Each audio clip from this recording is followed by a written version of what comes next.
Freezing? Here we go. Welcome, everyone. We are yet again back in episode 3 of The Salt of the Earth. In our previous episode, our cantankerous near dwellers managed to get themselves into a pot of hot water. That pot of hot water is called being assaulted by were-jaguars after they probably killed and ate a guy in the middle of the jungle. Now, our other miscreant, Sky, found themselves disappearing into a haze of eldritch energy to be returned via some MacGuffin I will determine at a later date. Our dear friend Marta has found herself in a very strange situation. Marta, do you know what you've been up to for the past couple hours since last session? Hey! No, I don't. Okay. Well, you thought you were following. Beauty rest. Yeah, beauty rest. Exactly. She takes so much beauty rest that other people are uglier. It's like a mercantilism of beauty. So, She's a fashion girl. Okay. so. She's got a portrait in her attic. Oh, that'd be such a good Lich character. Okay, so. Oh, So, I'm surprised it took me this long to figure this out. So, Marta, you started the prior session. You remember from your first session, a lot of you entered the city, and to your knowledge, you were bumbling around with Sky and Verandrel and Celerity and Volta, and you started making your way through the woods, and you started to get off the beaten path, and you were wondering whether you were going in the right direction. And eventually, your compatriots paused and told you to press ahead for a few brief moments as they reconsider their supplies, and you push forward through the jungle into this tense situation. And as you turn around, the figures of your party that you had been following for the past few hours disappear into nothing, and you find yourself in the thrust of combat. Uh-oh. All right. Okay. And that's Volta. where we are? Yep, you're here right now. The rest of your party can fill you in media res. You realize you have to stab people. Volta and Oh, Celerity, roll for yeah. initiative. I already queued up your die. Just go to the combat tab and click away. Oh, and if you would like, you are welcome to spend an inspiration to roll with advantage. we'll see how this goes. It's going to go poorly. Yeah. These are how Luan rolls work. Now, what Mm. sucks is the biggest, strongest were-jaguar went first, and she rolled a 20, which means she gets advantage on her attacks. So, not fun.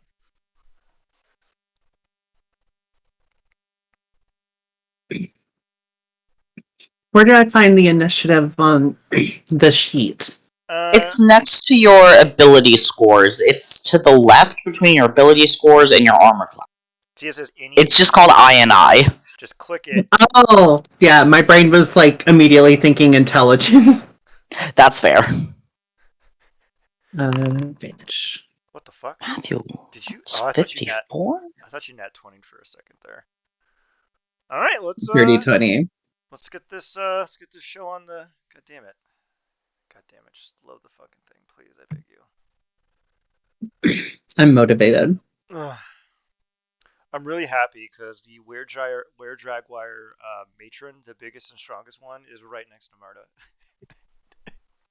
Why does that make you happy? Because it means I get to stab the shit out of you. Oh my god. Okay, the game is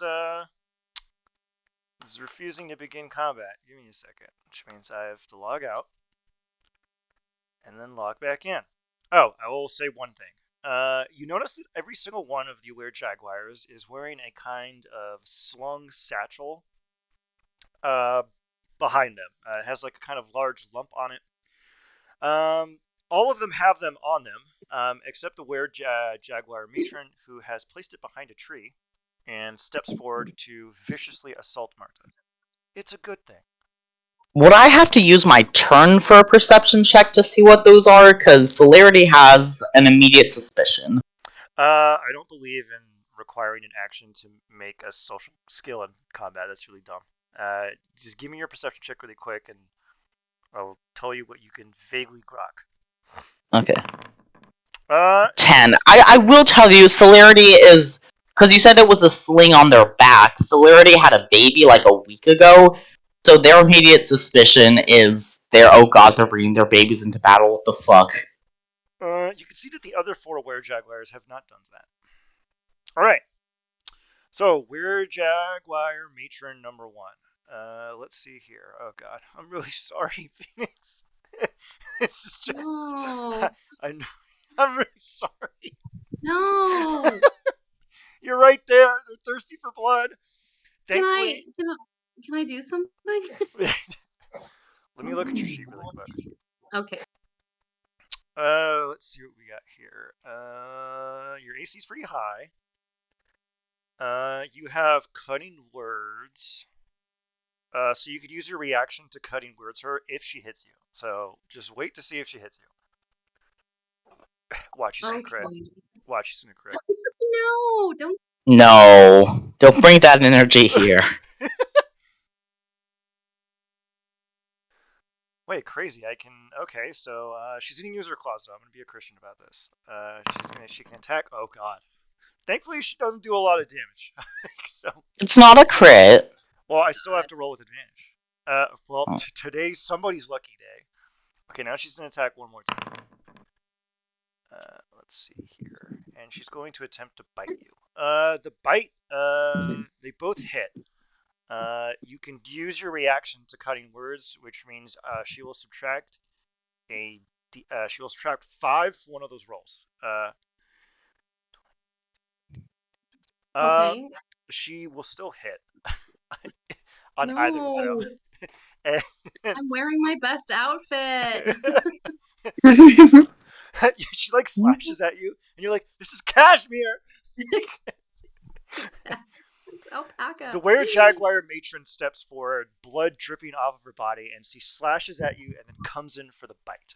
Now give me a DC 15 con check.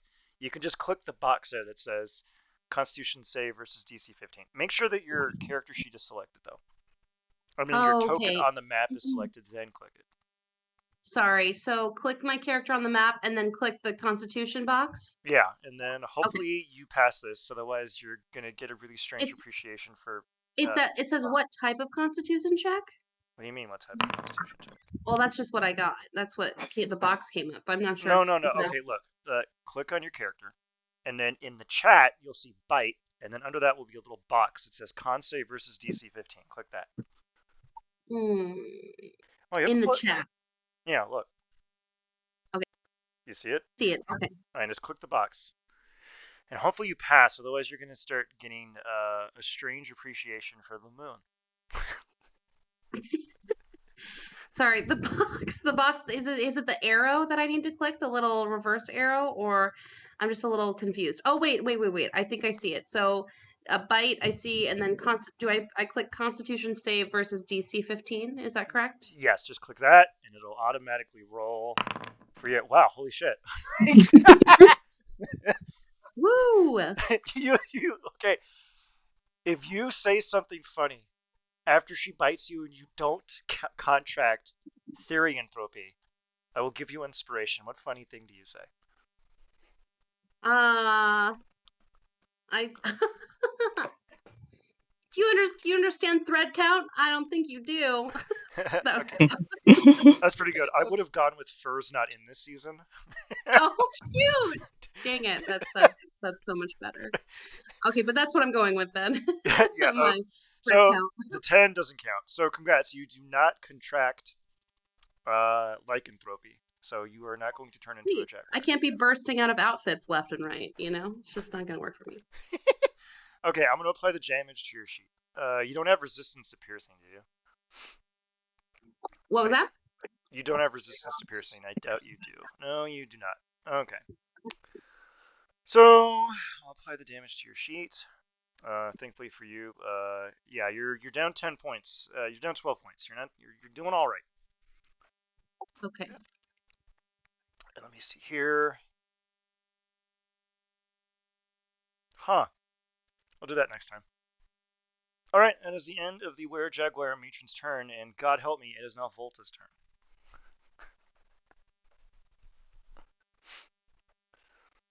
Volta recognizes the crimes against fashion and responds in kind. She's a girl's girl. It is cashmere. All right, I'm back. Sorry, I had to throw something on. Okay. Okay, so the Were-Jaguar matron is the one directly to your right. She has just slashed Marta and nearly turned her into a Therianthrope. So try to avoid doing that. I definitely don't like my allies getting hurt, so but I also believe in helping, people get their saves better. So I am going to cast Bless. Okay. I will add Bless. Love a good bless. I'm Get a trying to see if I can do this myself. Because it says I can select 3 targets. I don't think it lets Or, you. Is it actually letting you pick them? and then Bless. Huh. Okay. Did that work? I think it I only. targeted all 3 of us. Here, let me just do a quick check Okay. here. No, it doesn't look like it did it. Here, Weird. Okay. let me It see. was worth the shot. Here, let me see if it works on you. No, it doesn't. All right, it says you have that condition, but it's not working. I will add it to your sheets. It basically gives you a D4 on attacks and saving throws. Okay, that's easy. Yes. After the fight, I will tell everyone how this works, except Luan, who probably already knows how it works. Let's see here. And then I shall draw my sword and shield. And do I have... Just add the D4 if you get hit. Let's just do that. It's not taking too long to adjust everyone's sheets. Oh, and you can ignore those rolls there. That was just me demoing some stuff. where do I tell which fighting style I have? It'll be over in features. You have, I think you took protection, didn't you? Let's see here. I don't remember. Huh. Okay. Defense, dueling, great weapon fighting, or protection. Yep, Guys, that's what I'm seeing too, but it's not telling me which one. well, congrats. Which one do you want? Just pick it now. Uh, I'm gonna do the protection. Okay. So I'm going to move. Uh,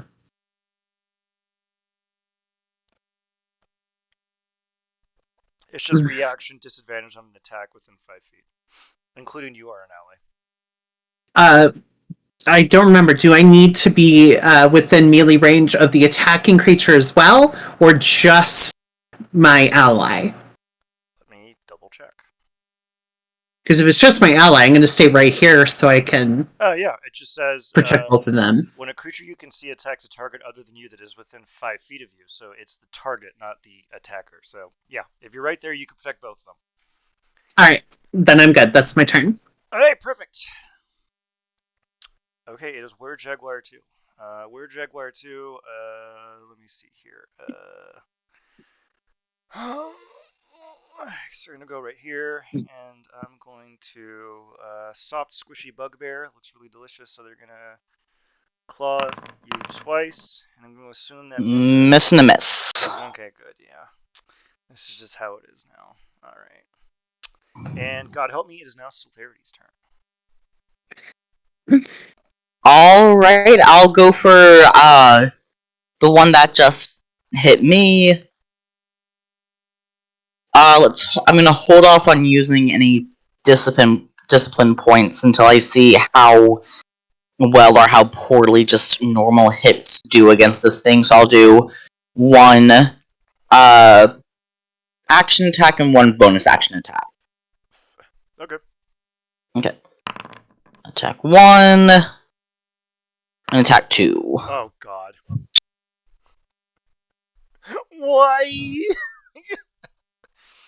Alright. Let's see what his AC is. It's that of a toddler. Alright. What's the con save for? Are you doing flurry of blows?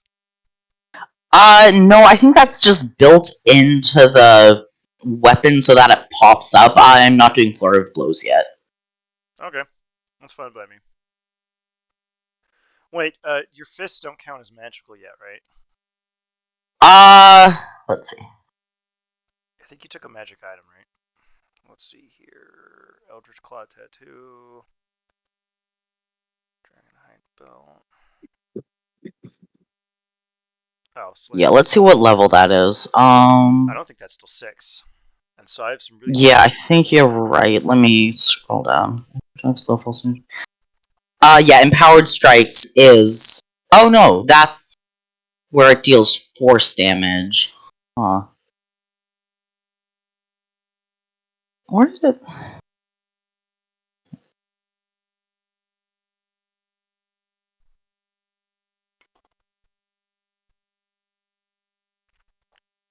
Yeah, because I forgot they changed this in 1D&D. I don't think they changed when you can overcome the magical resistance, so I'm just going to look at the 5e version really quick and see when it kicks in. Let's see here. Because I'm not seeing it in here at all. It's at 6th level. Okay. Ooh, so I have some really bad news for you. Yeah. You saw. Where do you punch the were-jaguar? Probably on the nose. You punch him in the face several times, and the were-jaguar seems to almost like recoil, and then you reel back, get back into your posture, and you haven't done a lick of damage to them. Fuck. I started eyeing the gun we found.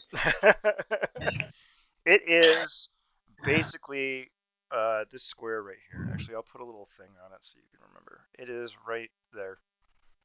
Okay. You do still have your movement, by the way. Yeah, I'll move over to the gun. All right then. Do you have anything that makes it so you don't take op attacks? Do you have mobile? I do not, so I'm gonna take an op attack. All right. But that, or wait, I have a thing. There's a monk thing, right? Or is that a rogue thing? I don't think monks get that out of base. I think only rogues get that. I can disengage as a bonus action, but I've already used my bonus action for an attack. Got Okay. it. All right, so just one claw, and that's gonna be a miss, and you're free to move Yeah. over there. Can I object interaction? Go ahead and pick it up and point it at the nearest were-jaguar. You get one free object interaction, so yeah, you can just pick it up. And I'll save that intimidation check for the next round, I guess. Got it. Were-jaguar 2. Okay, let's see what we got here. Bonus action.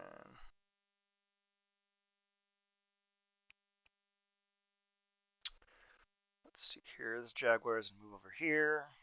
Let me see if I can do this without getting in trouble. They're going to move up over here. You see them reel back, get over here, and they are going to pounce at you. That takes their bonus action. Now they have to attempt to hit you. And since their friend is next to them, they actually do this with advantage, which is probably the only way I can fucking hit you. Oh, thank God. Yeah, that hits. Alright. Now you gotta make the world's lowest DC save ever. Let's see what this is. Give me a strength saving throw. My strength isn't that good. Oh, but I have proficiency, so maybe. Oh! No! There's those little on-rolls. No. I would say you would add your D4, but I don't think that's not helping. That's not gonna. Oh, That's not helping. Let's roll it to see what it would be. Watch some of 4. Yeah, and I'll totally waste it. Yeah. Alright, you are knocked prone. Okay. The jaguar maintains. It goes in for the bite. It maintains its advantage. Oh my god. That also hits, yeah? Oh no! This is how the party dies. So, give me the DC 13 con save there to see if you get where. 1 sec, let me change my hit point. There we go. Con save. Do. How's my con save is lower than my strength save? That's so weird. Huh, +3. That's weird. Yeah. Well, probably because monk gives proficiency in strength and not con. That would be it. Oh. Let me out. Bless. No. Oh Ooh, my oh god. my Well, I'm goodness. already furry, so maybe you won't even notice the difference. You suddenly get a newfound appreciation for the full moon and eating raw meat. Hmm. All right, that That is the sounds end of their nice. turn. It is now. It's just a craving for sushi since they haven't been able to have that in like 8 months.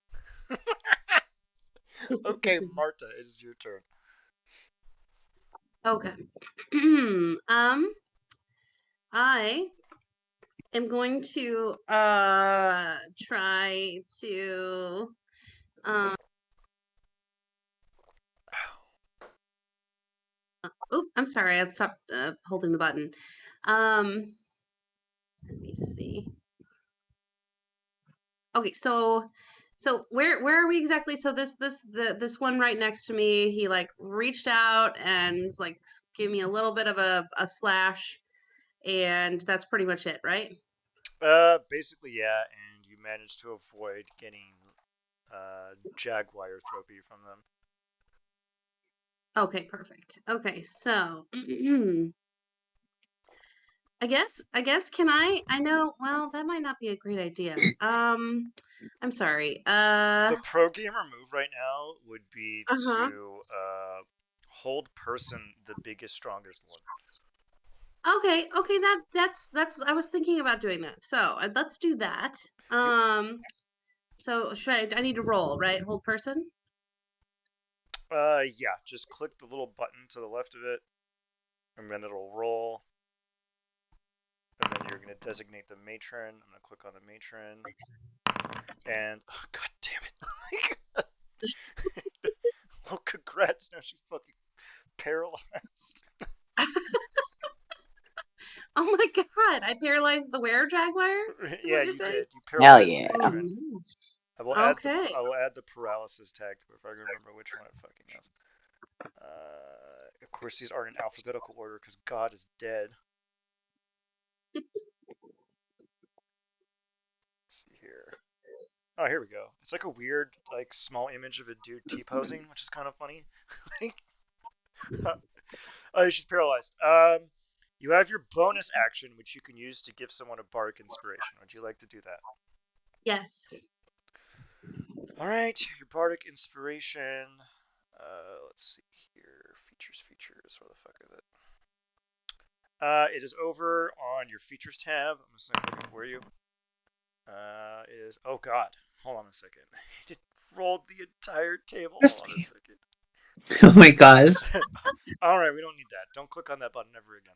Okay, Uh, well, your bardic inspiration right now is a D6. You don't get an upgrade until fifth. So who do okay. you want to give your bardic inspiration to? I will give it, so who's in the most danger? It's celerity, right? Yes, Celerity is having what they would call a bad time.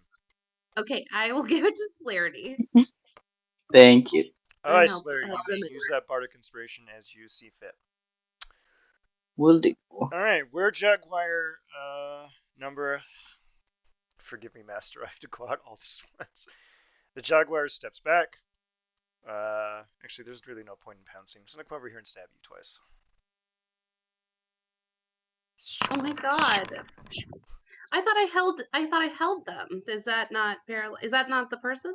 No, Or it's the jaguar? the biggest and strongest one is right next to you, so you held person first. Oh. Oh, of course it is. Okay. Thankfully, only one of those hits. I'm gonna say something powerful. Hey Marta, do you know what you can do as a reaction? No. Click on the spell Silvery Barbs. Cast that right now. Okay.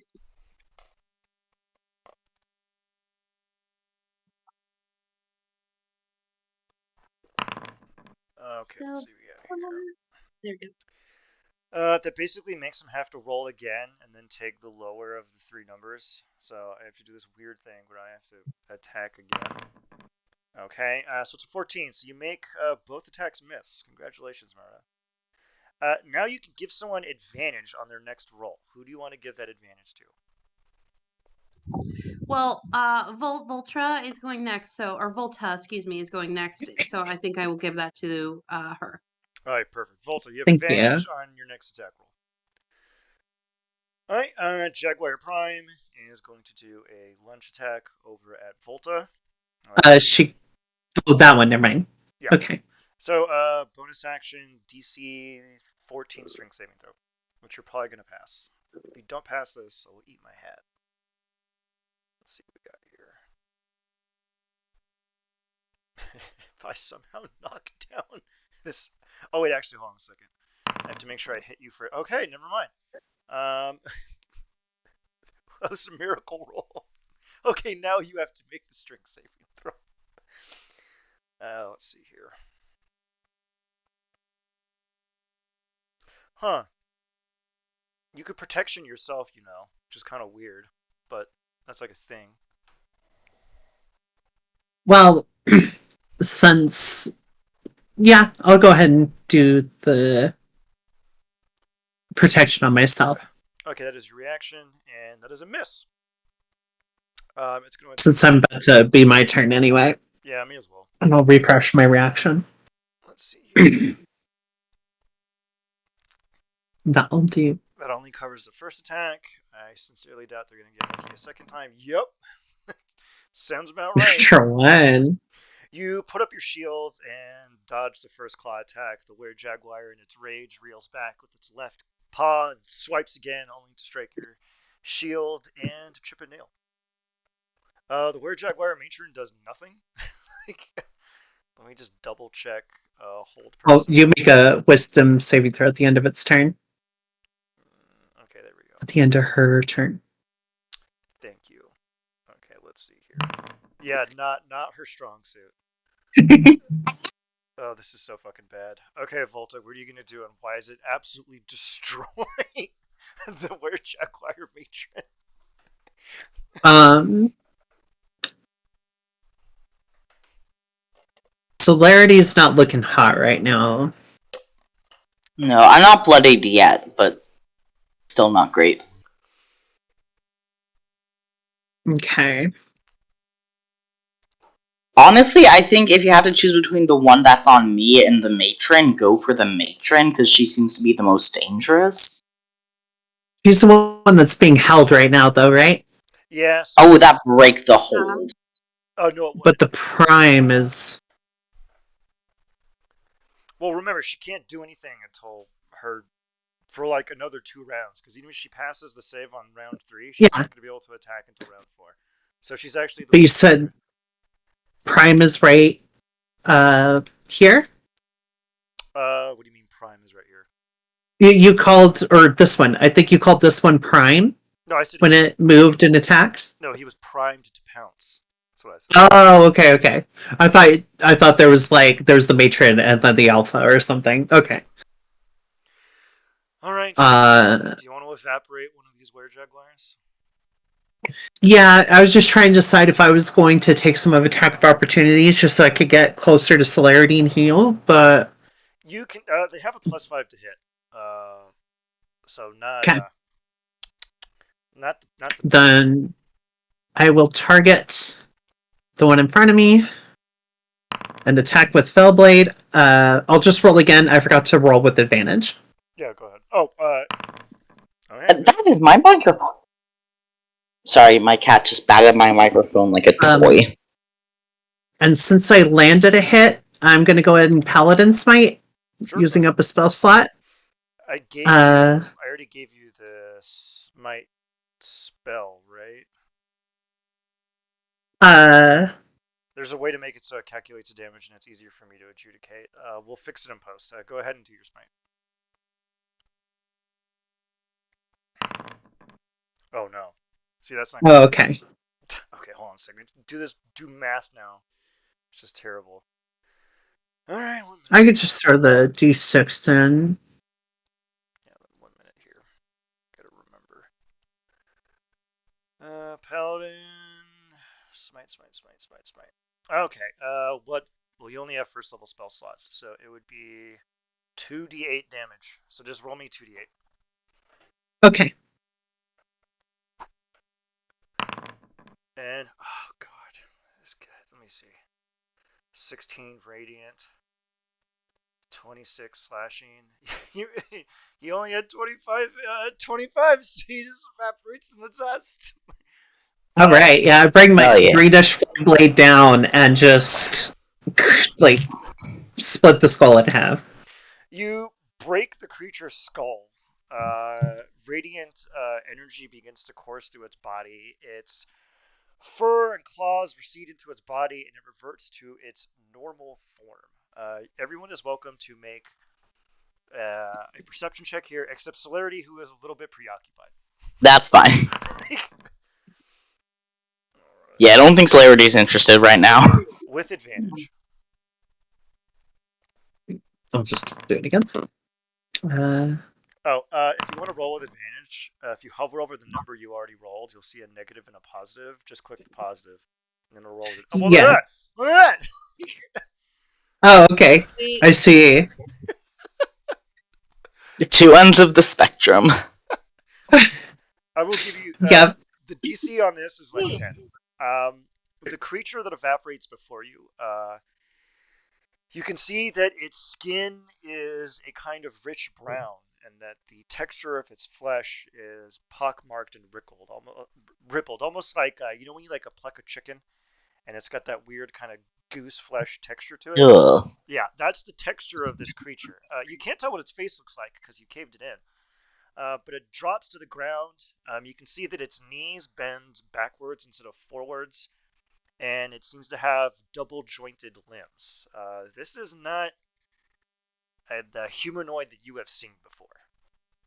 Yeah, this is the first. Well, clearly different skin, but I guess the biggest thing will be the backwards legs. It is a so brand. this is a goose pimpled were-jaguar still, Well, but hairless. well, you killed. Well, every were is basically a cursed humanoid. So when you killed it in its were form, it just turned back into its regular humanoid form, and this is what it looks I like see. normally.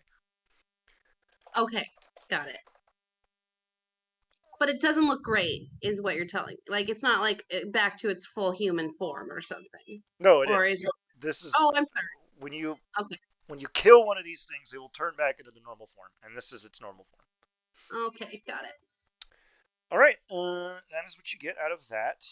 Is there anything else you'd like to do? You still have your bonus action, Volta. Anything else you'd like to do? You want to put the fear of God into one of them, or? Well, there's not a lot I can do bonus action wise without losing concentration on bless. Um so no bonus action stuff. But I'm Could going to she go ahead do and an take the attack of opportunity here. Oh, Yeah, go ahead and take it. Here, 1 minute. I'm testing something out really quick. Could she do an intimidation check as a bonus action, or would that have to be an action? I think after you kill somebody, bonus action intimidation makes sense. Do it at disadvantage though. They're like bloodthirsty monsters. okay. That's fair. I'll use up an inspiration to make it normal. All right, go ahead. Do an intimidation check.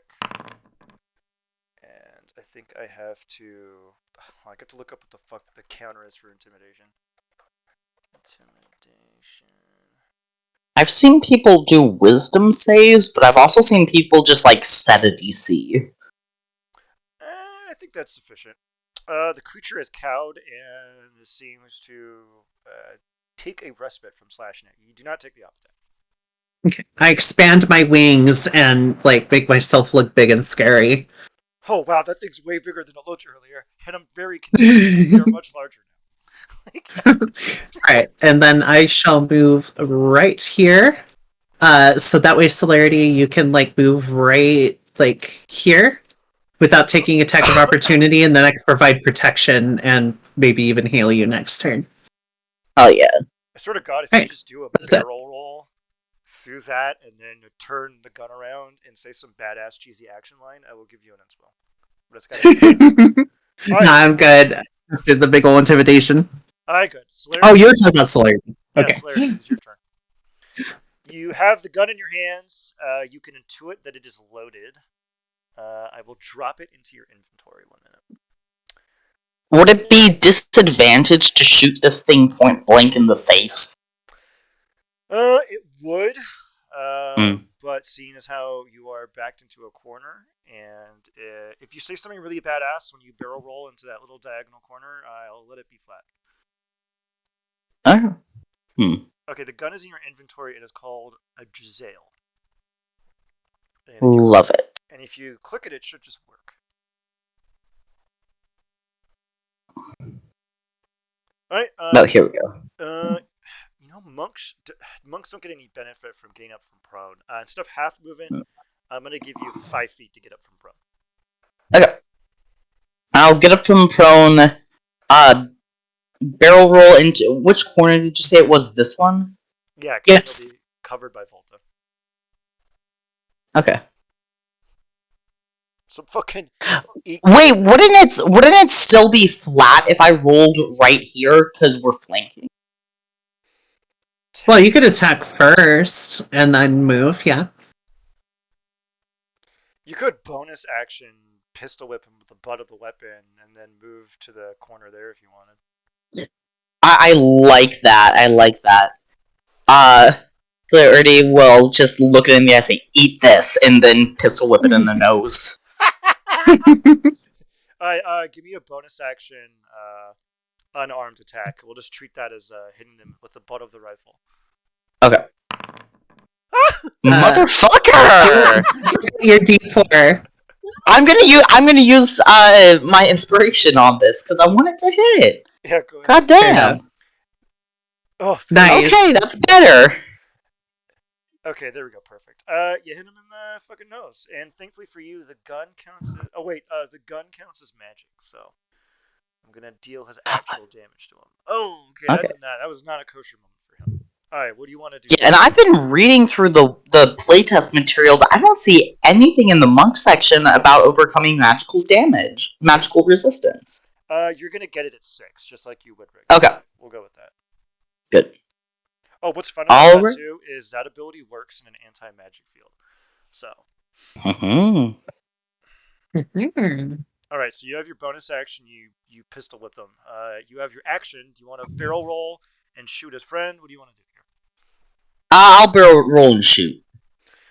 All right, move him over into the corner and fire the Giselle. Can I, instead of moving to here, can I move to here? Yeah, you won't proc an up attack. Yeah, because I don't like how I would be flanked if I stayed there. Well, this one's still held right now So nothing. and shouldn't provide attack of opportunity. Nope. I've got 5-foot reach. I'm good to not be directly in melee. So how far can I move, actually? Let's see here. Well, you have 35 feet of movement left. After you move there, you have 30. 5, 10... I'll just move here so I can get a little better aim and I'm not, like, right up in its face for shooting. Because Celerity's not a gun person, but, like, they've been around enough gun people on jobs that I figure they know, okay, it's easier to aim if you have some distance. Alright, you do Okay. a little tumble move, and you are there. Go ahead and fire. Alrighty. What the fuck? Ah! Damn. You That's a lot of damage. Wasted. fucking goddamn it. You sure? That's just. He has exactly 25 HP. That's just their base HP. He was down to 16, so you fucking evaporate this dude. You take aim, fire, an enormous mini ball blows out of the front of the musket, rifles out, goes straight through his chest, and just splits it in half. It slowly reverts back to its normal form, and you see a strange creature. Let me describe its head. I have to look up the thing for it. Yeah, because I will say Celerity would have aimed for, like, center mass, because they're not as experienced with, like, ranged weapons, so they wouldn't have gone for a smaller point like the head. So essentially, their heads kind of look like a strange blend between a Cardassian and a Ferengi. If anyone here has a DS9 yet. Gotcha. Okay. Yes. They have cartilaginous ridges. The front of their faces are relatively unobscured, except for like a kind of nose ridge that crests over to the top of the skull. They don't have ears; they just have like ear holes that go on rather long into their head, and Like a bird. yeah, like a bird. And their skulls are kind of like football shaped, is the easiest way to describe it. You can see one strange phenomenon is that after you've blown them in half, the texture on the lower half of its body goes from being goosebump flesh to being flat and Hmm. featureless. But the top retains its goose property. It takes an action to reload this thing. I'm going to assume that you were smart and grabbed the gunpowder that was next to the gun, right? Yeah. Okay. You have Yeah. you have 4 more rounds of ammunition. You've expended one. Okay. Gotcha. Full Can time. I make an intimidation check at the next nearest one to me? This is a fun new rule, and I'm going to do it on a kill bonus action intimidate. Go ahead, DC 14. Okay. The were jaguar is turned into a Yeah, and Celeria is just gonna point the gun at it and just roar as loudly as possible. Go ahead. No words, just like nope, nope. You see the jaguar kind of drag its claws across its neck and then point at you. Mm. God, you just had to get a 20 on that fucking gun, didn't you? Yep. Okay, Marta, it is your turn. Okay, I want to stab it in the face. That's really just what I want to do right now. Uh, And your oh, attack sorry. will automatically crit, so let me just adjust it so that you crit. I have a witty thing to say as well. Okay, I've adjusted so you crit on 2, so it'll auto crit when you attack. Alright, go ahead and click ribbons and then tell me what your witty thing is. It's gonna happen. 1 second. Wait, what the hell? Hold on a I second. I prefer hairless pets. Actually, that's pretty I good. can imagine her with a Sphinx cat. That's fitting. Yeah. Hold on a second. Why is it? Oh, did I not do it? Should I do attack or No, no. is that Hold on a second. The okay? thing is bricked, so I gotta fix it really quick. Uh,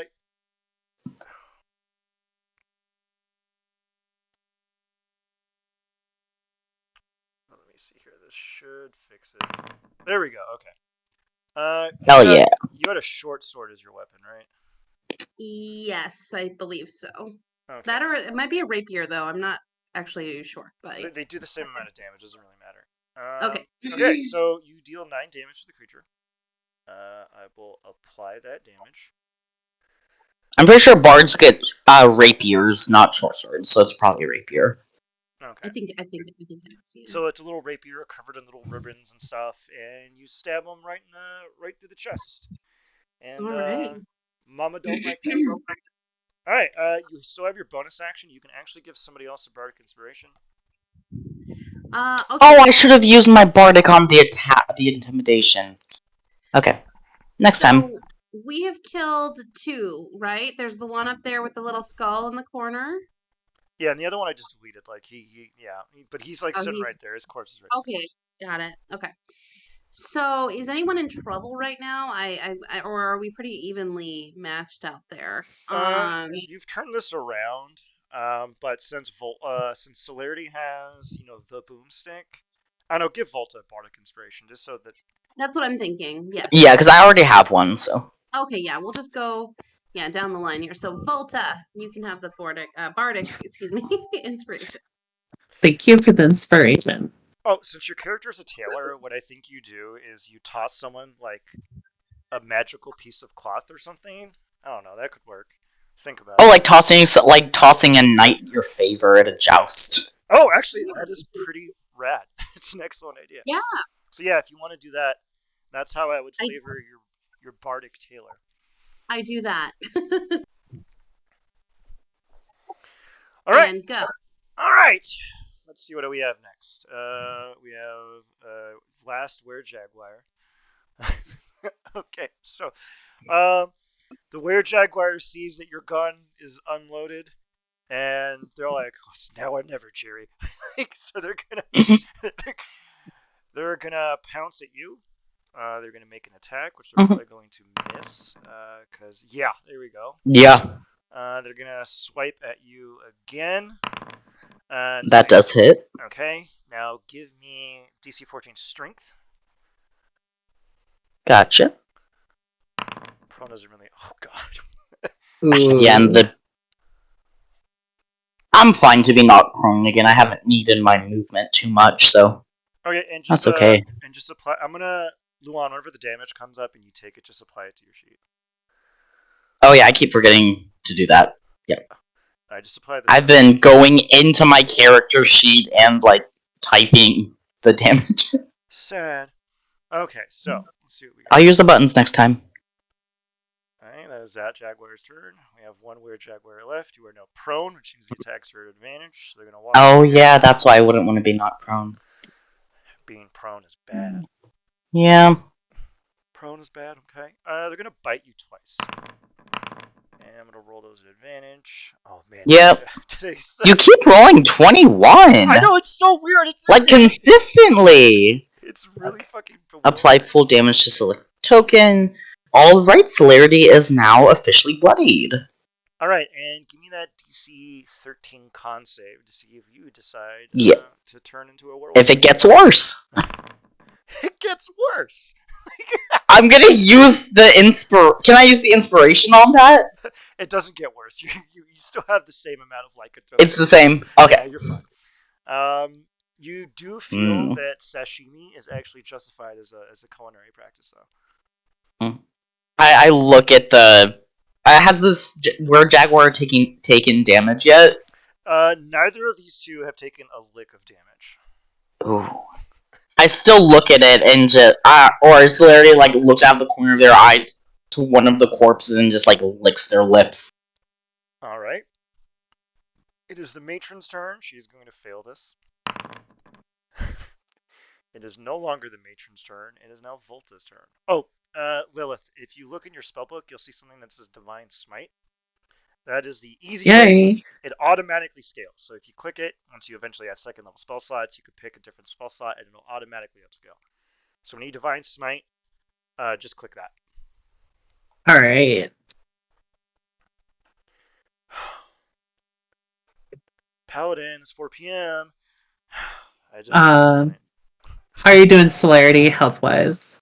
I am bloodied, so that means I am under half. Yeah, I figure. Send a were-jaguar to Paylor. Yeah, to be clear, I will not begrudge you if you just kill one of the jaguars instead of healing. Alright. Because like even if I get knocked out, there are death saves that I can make. So like, kill these things. Nice. Hell yeah. I'm just gonna keep the damage regular. I do not want to use up any of my smites yet. Okay. For my last spell slot. I want to save that for reserve. In terms of spell slots, we have none. None?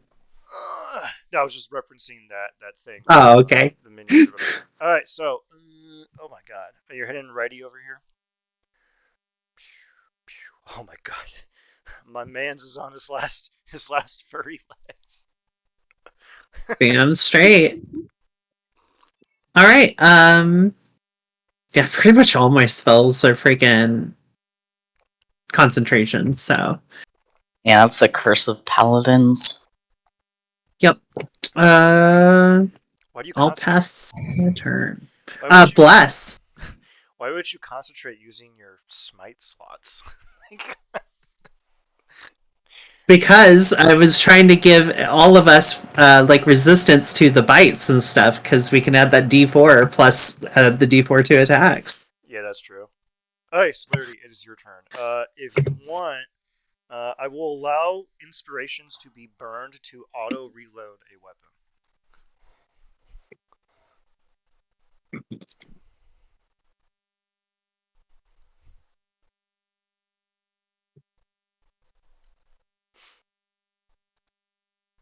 The other one? Oh, sorry. Yeah. I saw a thing about Brenly Mulligan and got distracted. As one does. He had a baby! Aww. Oh my gosh, Yeah. that man in miniature. Oh, he's gonna be such. He and Izzy are gonna be good parents. Anyway, I'm gonna reload the gun after that sweet sentiment. You reload the gun. You quickly, with deftness and speed, like a Zen master, the gun is now loaded. You are, however, still prone, and you are flanked on both sides by the enemy. So you're probably going to need to. Yeah, and I only have a bonus action attack. Can I pistol whip as a bonus action again? Yeah. No, what I'm saying is Okay. you reloaded the gun without using your action by expending an inspiration. Oh, okay. Sweet. Then I will, one sec. Do.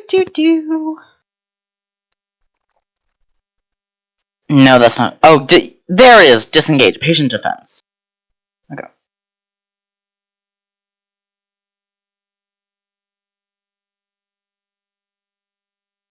Huh, okay, so the way patient defense is worded here is you can take the disengage action as a bonus action, or you can spend one discipline point to take both the disengage and dodge actions as bonus actions. So it looks like I can just take the disengage. If I want to just do the disengage bonus action, I can do that for free. Yeah, it's free. If you want to do No. both, it costs a key point. Okay, then I'll just disengage so I don't take those op attacks. Because those will be at advantage, right? Yes, they will. Yeah, so I'm gonna disengage.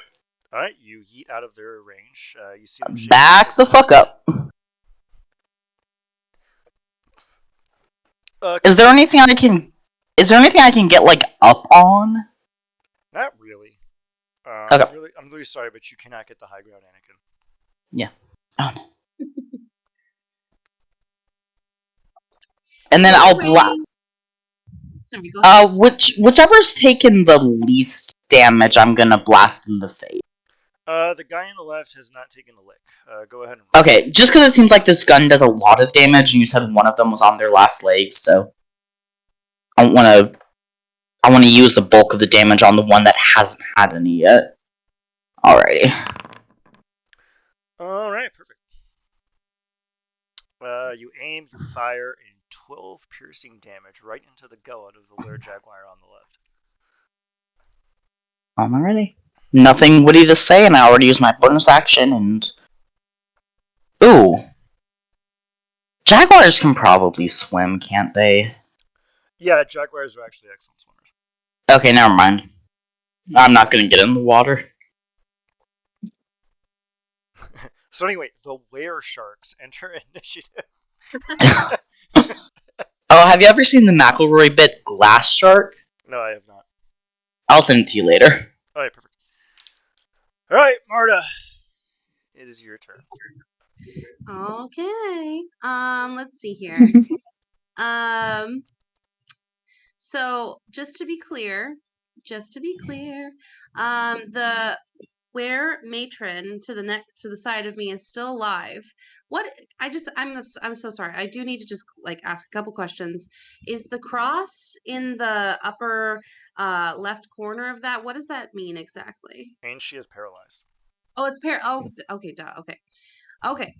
So I've stabbed her, and Jude was telling me that we can't really see where their health points are at, right? That's something that you, as the DM, would reveal to us. Yeah, you can tell that she's been nicked a little bit, but she's a little bit stronger than your average bear. You can see that the ones to your south are at about the halfway mark. That is called bloodied.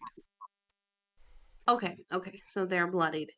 Okay, and they're flanking Volta right now. These two on the. Okay. They're not. They don't flank. They have pack tactics, but they're not next to each other right now, so they do not have pack tactics.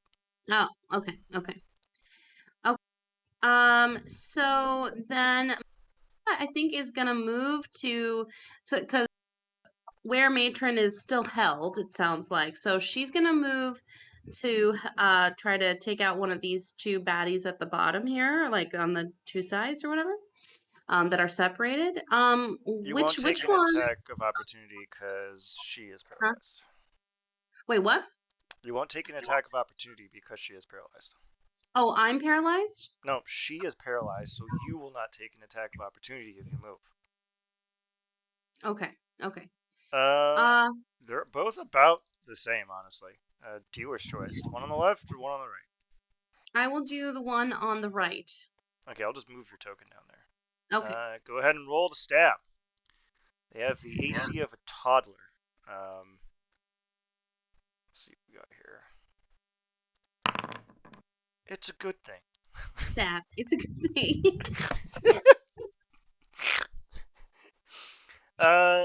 You do a solid round of 5 damage, which halves the half. So the Jaguar is about a quarter at health right now. Sweet. And do I give someone else advantage on this roll or? No, that's if you do silvery barbs. Okay, got it. Okay. So is that the end of my turn? Yeah, you don't really have anything you could do as a bonus action. Oh, actually, you can cast Healing Word. Do you want to Healing Word somebody? Okay, who's hurt right now? Celerity is definitely. Celerity looks pretty bad. I will cast Healing Word for Celerity. Let me go ahead and do that now.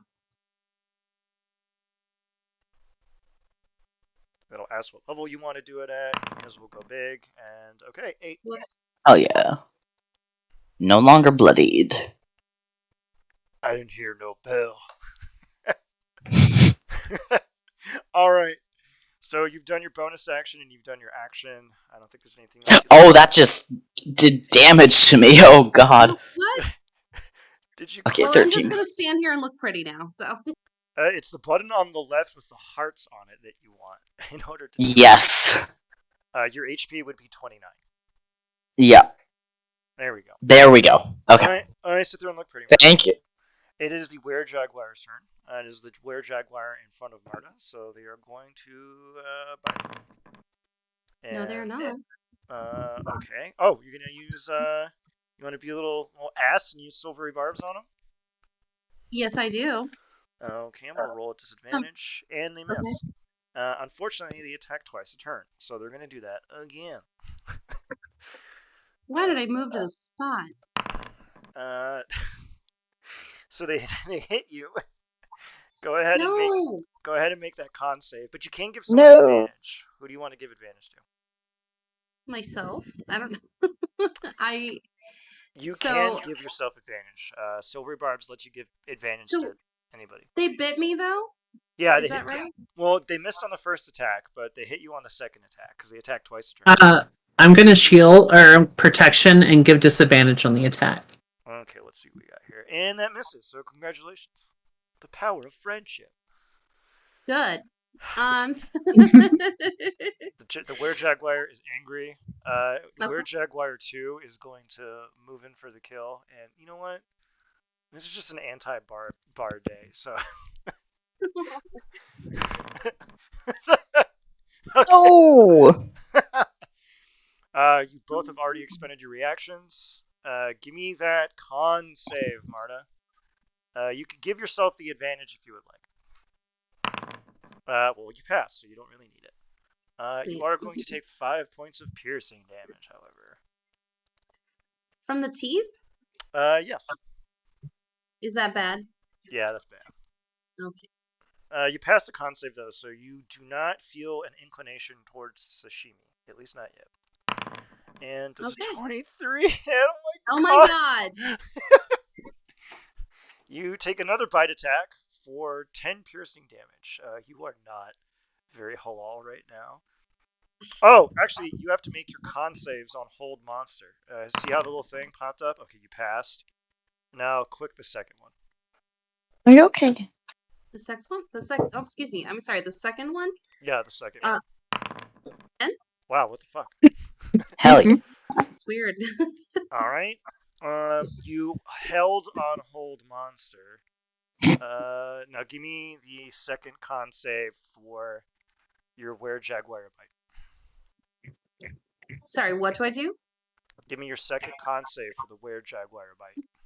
Did I not? Do I do a saving throw DC 10 again? No, you had to make 2 saves in order to maintain concentration on hold monster, which you did. But you got hit twice, so you need to roll the con save for the jaguar bite. What the fuck? Am I doing this wrong? Sweet 16, sweet 16. God. Well, you keep passing, so who cares? Yeah. All right, that is the end of the Were Jaguar's turn. It is now the Were Dragon Matron's turn. She's going to roll, and holy shit, she did it! No. Mama's back in town. Damn. You see her shed a single tear at her departed children, and she is no longer paralyzed. But she doesn't have her turn. Volta, I think you know what you have to do. I do think that I should heal my friend. Do so. Thank you. I'm going to use Lay on Hands. Oh, Lay on Hands is a bonus action, by the way. Okay, then perfect. I can do both. I'll heal you with 10 health points. Thank you. Thank you! Somehow, it also repairs your garments. You don't know how. This is the power of Palor. In this case, the light. The ambiguous light. The non-denominational light. Yeah. Though, quick question. Lay on Hands, I could spend 5 points to cure, I believe, poison and disease. I'm going to double check that. Would that count towards the lycanthropy staff? Lycanthropy is a coist. Oh, okay, fair enough. All right, and then I'm going to attack Mama over here. All right.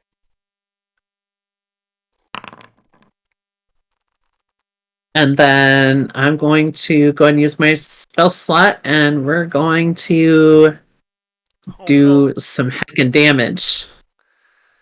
Let's send this Were Jaguar to my non. Oh my god. Oh, just trash. Just terrible rolls today.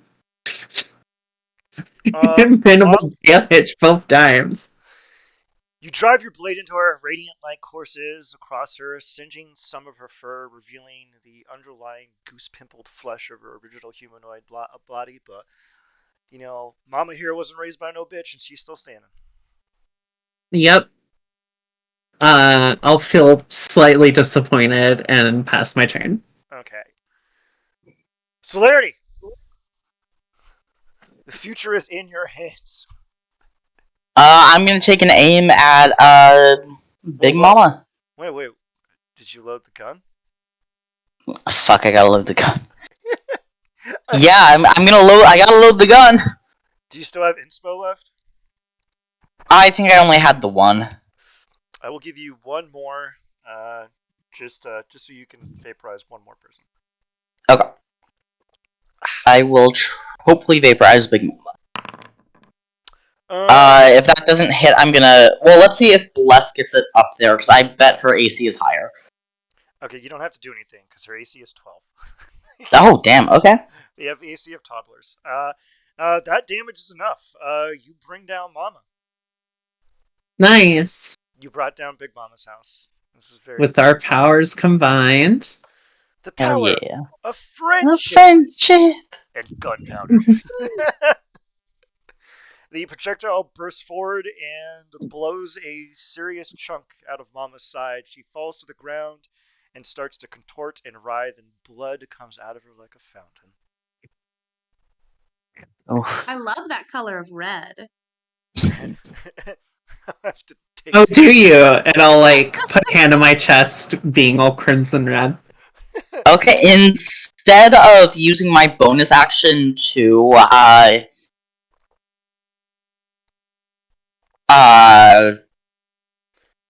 pistol whip. Yeah, go ahead.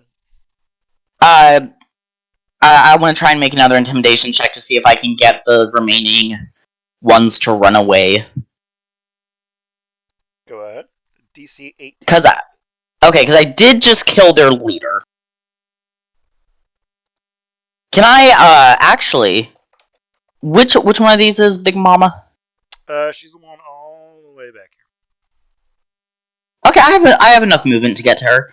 I'm gonna first then all these little babies stand with one foot on her corpse and just roar. Okay, DC 18. Okay. Do. I'm gonna use my bardic. What was it? A D8? That was a D6. You're gonna pass. I got. It doesn't matter, but yeah, that's about right. They are now frightened. So, Marta, it is your turn. What would you like to do?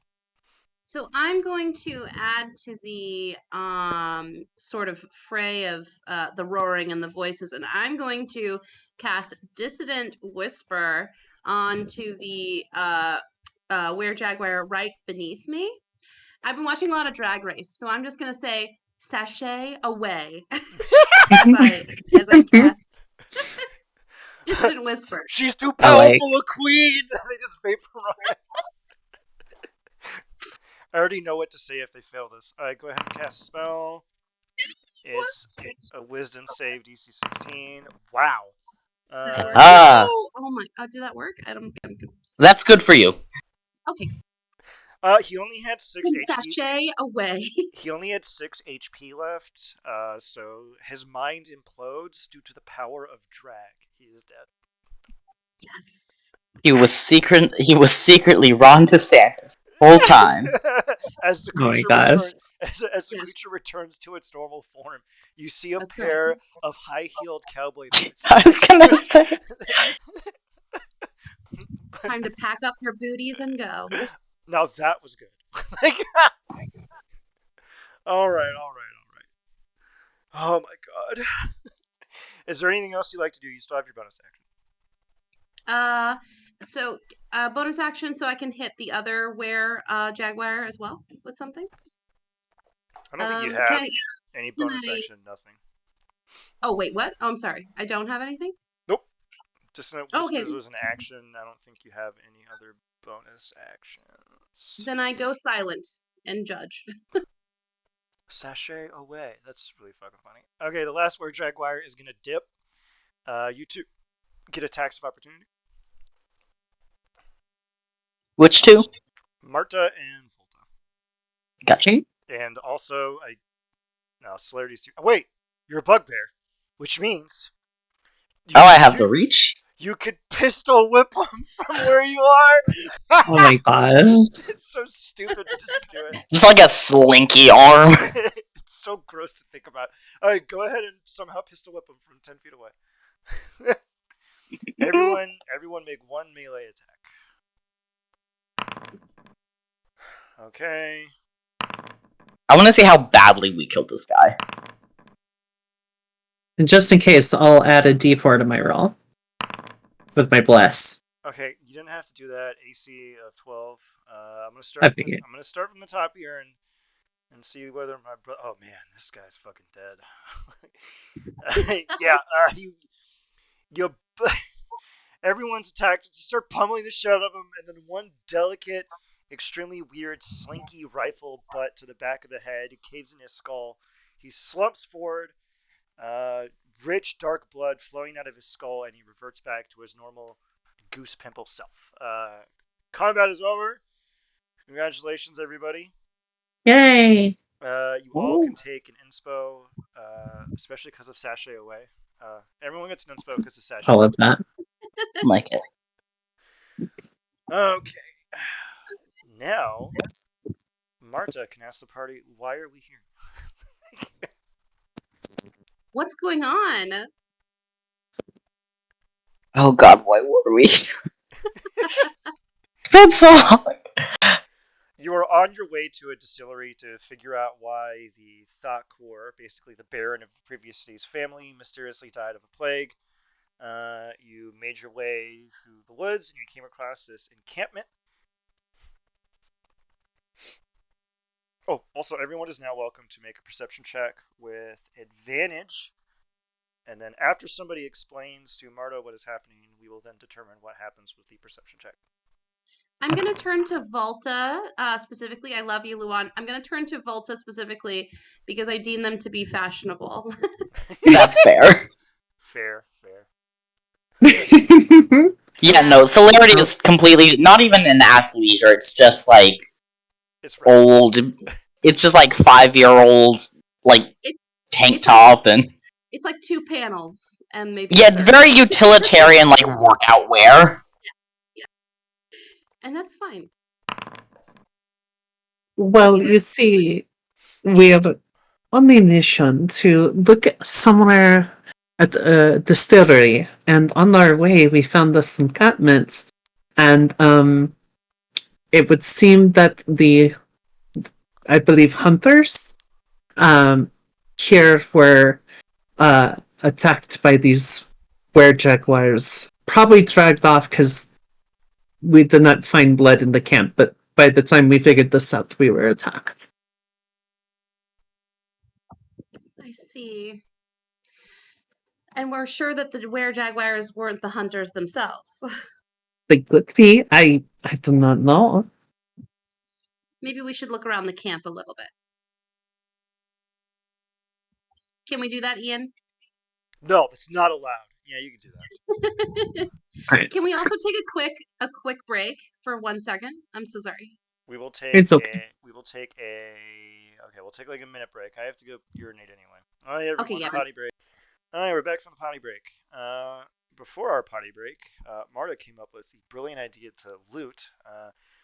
Some people who shall remain nameless already kind of picked the place clean, except for the satchels on the backs of the were-jaguars and the mysterious totally not a baby bundle behind that tree. Um, and your perception checks are to hear the sound of babies cooing and cawing. You So hear, you Uh, hear that. yeah, you can hear goo goo gaga, goo goo goo yeah, gaga. celerity immediately runs towards that.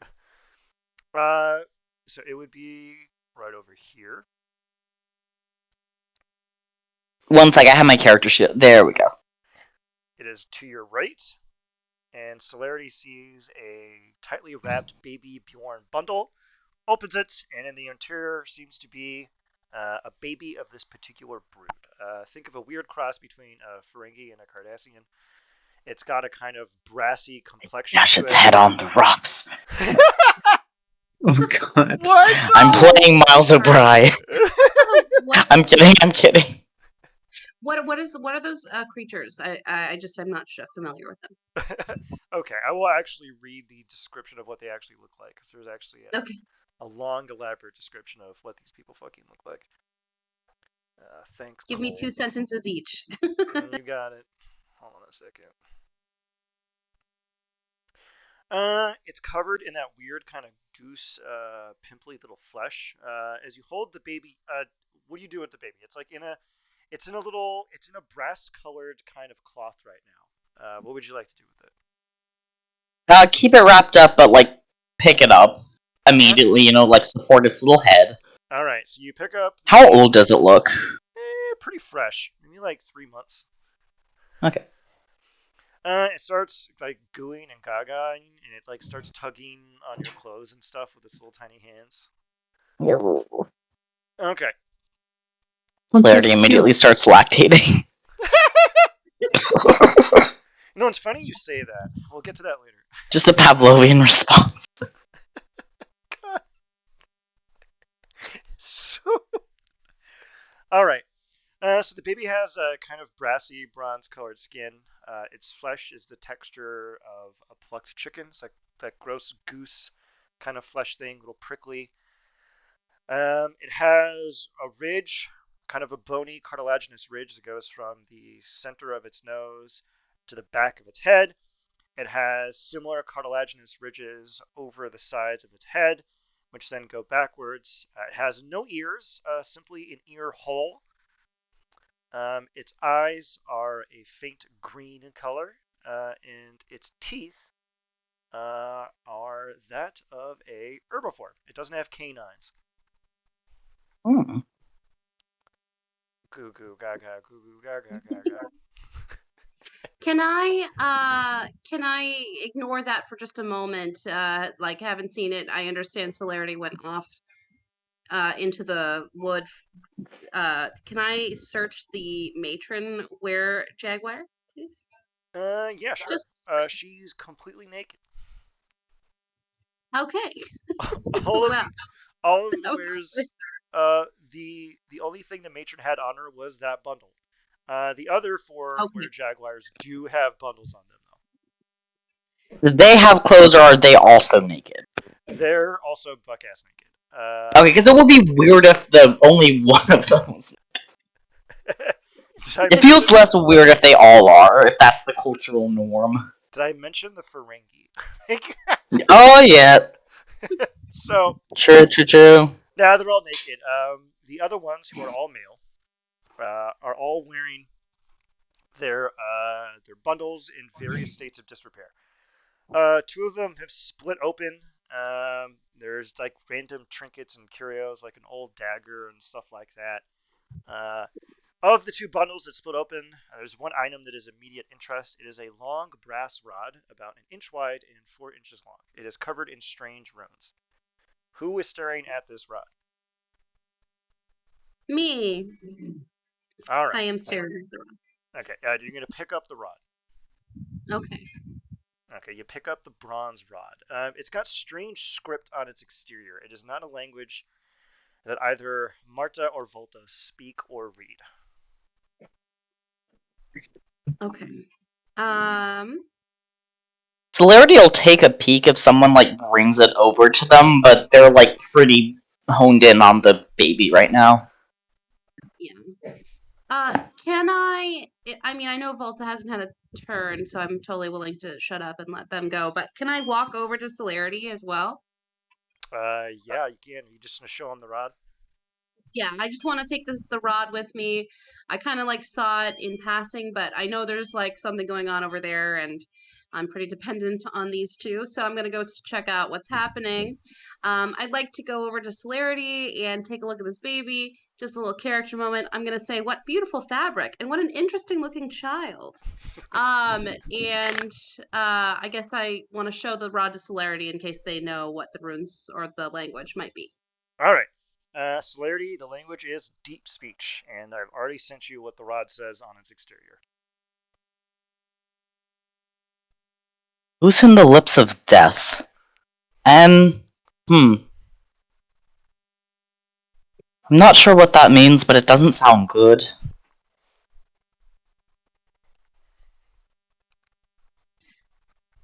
They do Um, say loosen the lips of death out loud if that does anything. As soon as you say loosen the lips of death aloud, the brass rod begins to grow and become hot, but then it cools back down, and then only the runes are glowing now. this rod, does it have like a tip? Like, is it sharp or is it like a staff kind It's of like thing? it's an inch wide, 4 inch long cylindrical rod.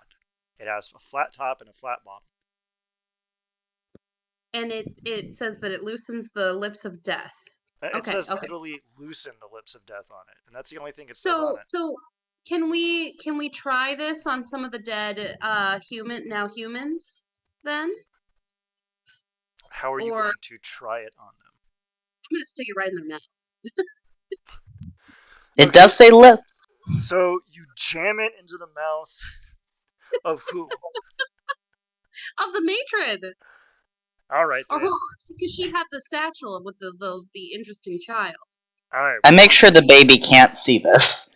Yeah, you cover the baby's precious eyes? All right. Now, what do we do now after the rod is in her mouth? I don't know. Just wait. Jiggle it around, maybe? Yeah, just like pry it open. Forget where jaguars anymore. They're human beings. So So Marta and Celerity are just defiling corpses. What is Volta doing? yes, help. Perhaps you need to say the words again?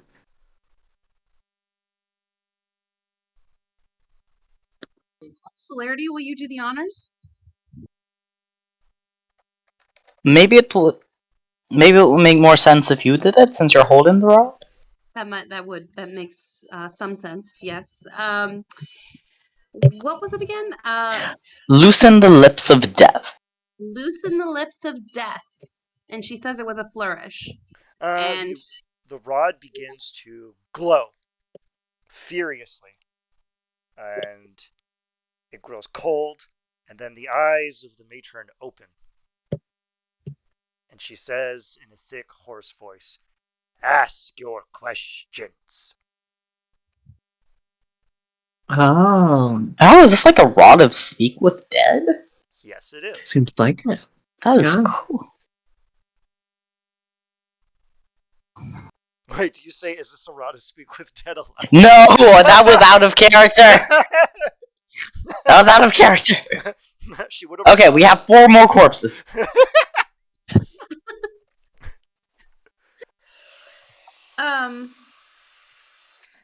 Well, 1 second. Do we have anything to ask them? I'm gonna ask these two. I mean, any ideas?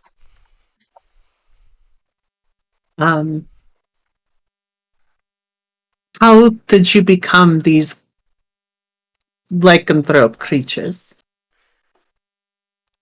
It is a blessing from our Lord, Fallen Bow.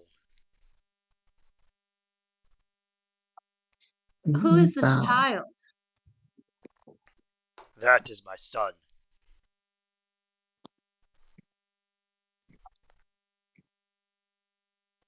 What is your son's name? Frantically googling Tamil names. Like, didn't expect you to. You had to know. You had to know we would ask. You gave us a rod of speak with dead and access to its mother's corpse. Where'd you think this was gonna go? My child's name is Jahangir. I will post it in chat. Thank you. Who is his father? I do not know. Oh, slutty. Okay, sorry. Sorry. A bolt of heavenly energy descends from the sky and vaporizes Marta for being cringe. Okay, You didn't say that. you have one more question.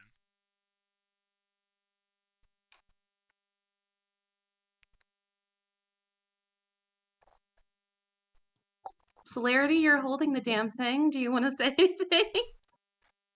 anything? Does he have any family left in the area?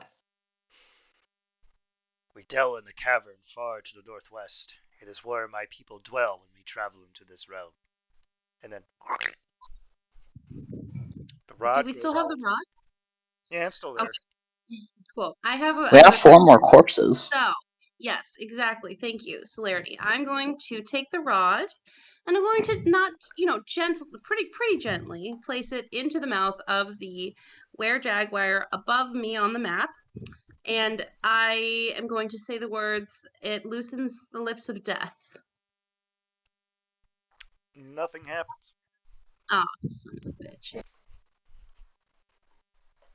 Okay. Also, you have 3 other corpses because this spell requires them to have a mouth. And you. Oh, and one of them doesn't have a mouth. Yeah, you imploded his head. Ah.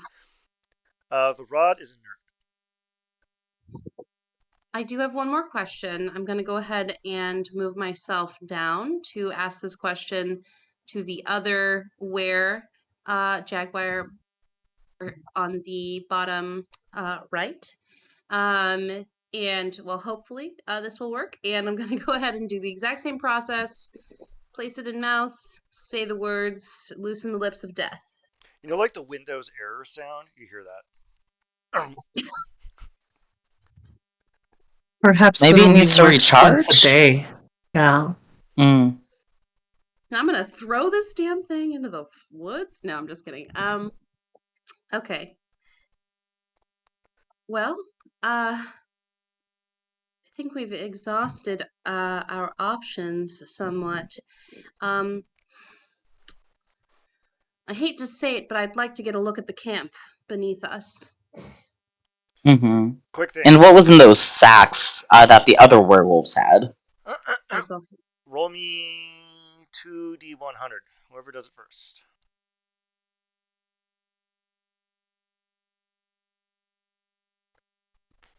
Ugh. Or did you mean separately? Like one. Okay, first off, give me a range of 20 That was numbers. one. Give me a range of 20 numbers and then roll. Let's say 1 to 20. Let's go low. All right, roll it twice. Wah, wah, wah, wah.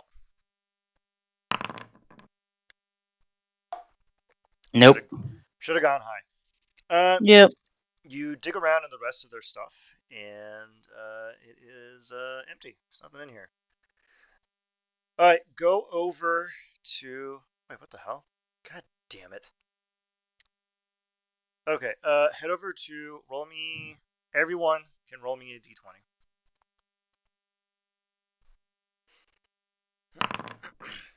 Okay, 16.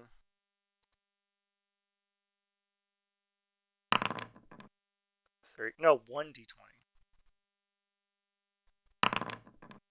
Okay, so we got 9, 16, and do you want 17 or 18, little miss mistake? A 16 too? Jeez Lord. All right. Hold on a second. That's my number tonight. One. I know. What the Mhm. fuck, right? It's weird. 1, 2, 3, 4, 5, 6, 7, 8, 9, 10, 11, 12, 13, 14, 15, and 16.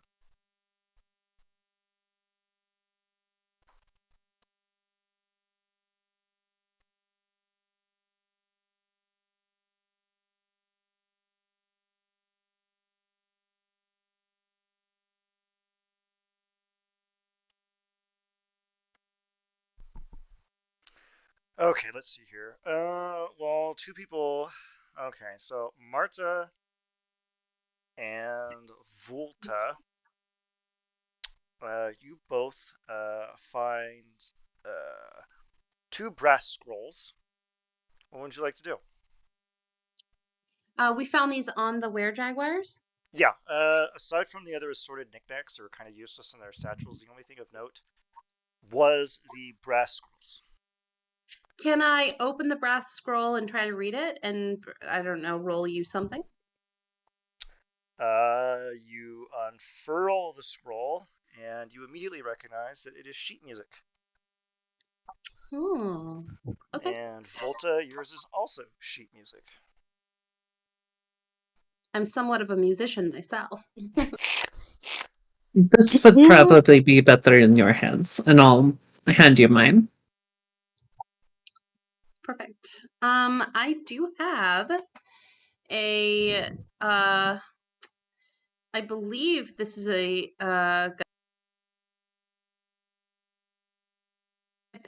I picked a drum. That's what I picked. Okay, I have a drum. And it is called Tinsel and Twine. How do you, I don't know how you play music on a drum, but can I try? I don't know what to do You with it. can sing while you use the drum. Oh, that is true. Thank you, Volta. That is true. Um, I'm gonna do that.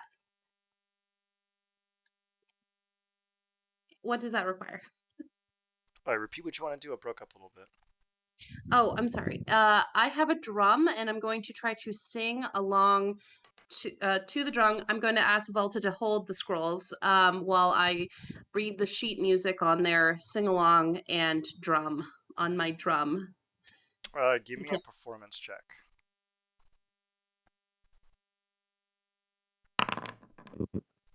You could Oh do my so with gosh. advantage. You always do tool checks with advantage, technically. This is technically a tool check. Perfect. All right, you start playing the song on the scroll. It has no actual name to the top of it. 1 minute here.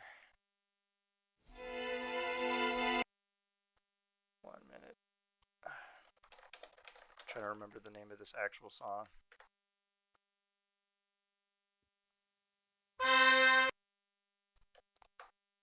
And this is the song that the lot of you jimmied up.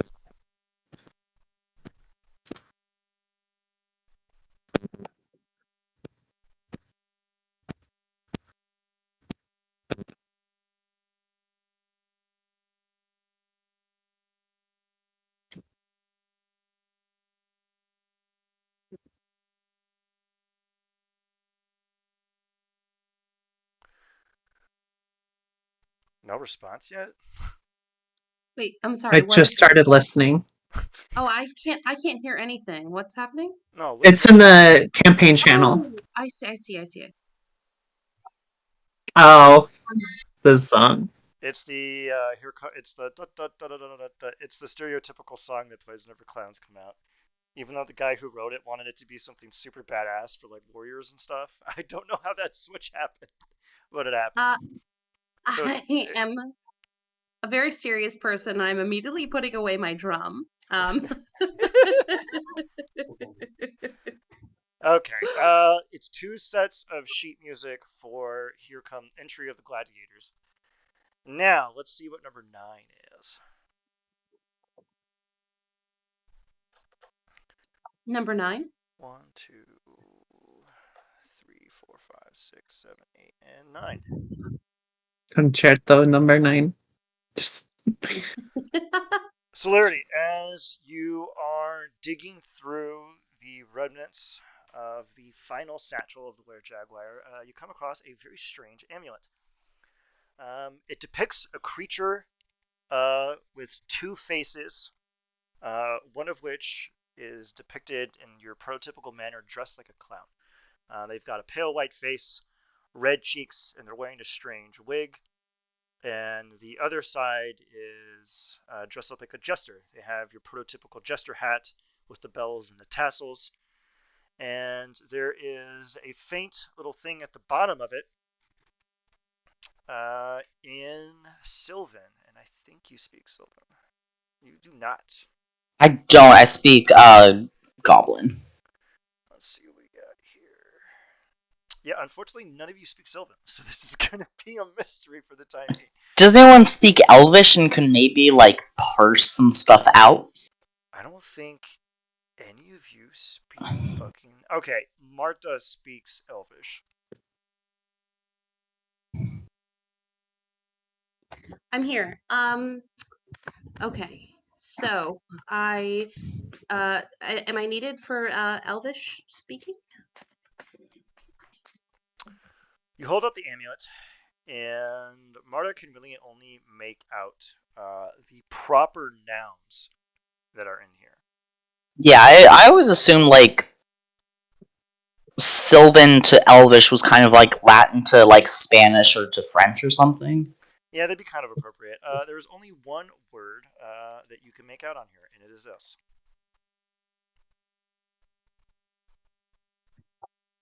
Okay.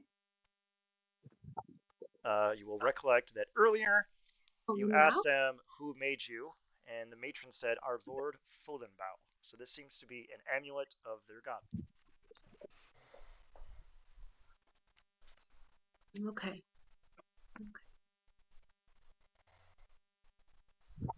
So the Were Jaguars said that their keep or their like lair was off to the was it the north or the west of this map?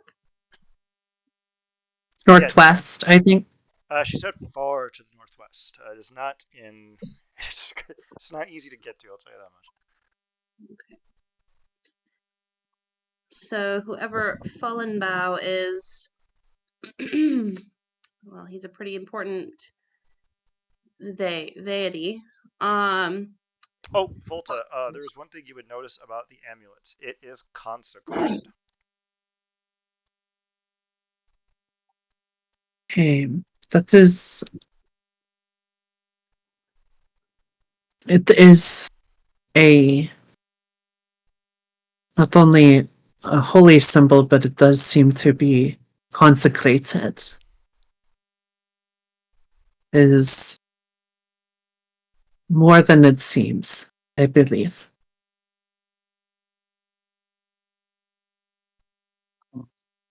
okay. And you said there's Elvish written on it. Is that right? It is written in Sylvan. Sylvan, but you can make Sylvan. I'm out sorry. the proper nouns from Sylvan to Elvish, and you can only make out the name. Foldenbau. Okay. But there's more to it, is what Voltus just said, or Yeah, it looks like there's like 6 or 7 words on there, but you can only make out Foldenbau. Okay. I'm just noticing it's consecrated. In other words, it is in a way enchanted, but more in like the holy aspect. Like it's a something akin to a holy artifact because it's actually touched by the divine. That is correct.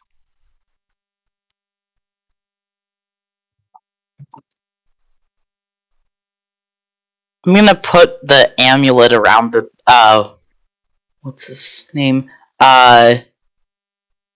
Yahunger's neck. Just gently place it around him. Aww. The medallion begins to glow ever so faintly, and then the glow subsides, and then the baby farts and goes to sleep. Oh. How precious. I am also going to think that it's precious as well for a noun of It's character. fashionable. Oh, Right. babies Well, are in the season. the child is textured. You know, we love texture as a fashion queen. Okay. Well, I'm going to go ahead and just part just off on my own. I would like to explore the camp beneath us, and just see what's down there. To be honest, because weren't there poor what are they, miners that were dragged to their deaths? I'm sure they have some interesting things at their camp. Actually, when the party first approached the situation, they already picked it clean. Damn it! I know. Yeah, there wasn't much. Oh, All they have are I some love. weird snake creatures, but the bozo that was telling them to not lick them is gone now, so. Okay. Then I stay where I am and I don't loot.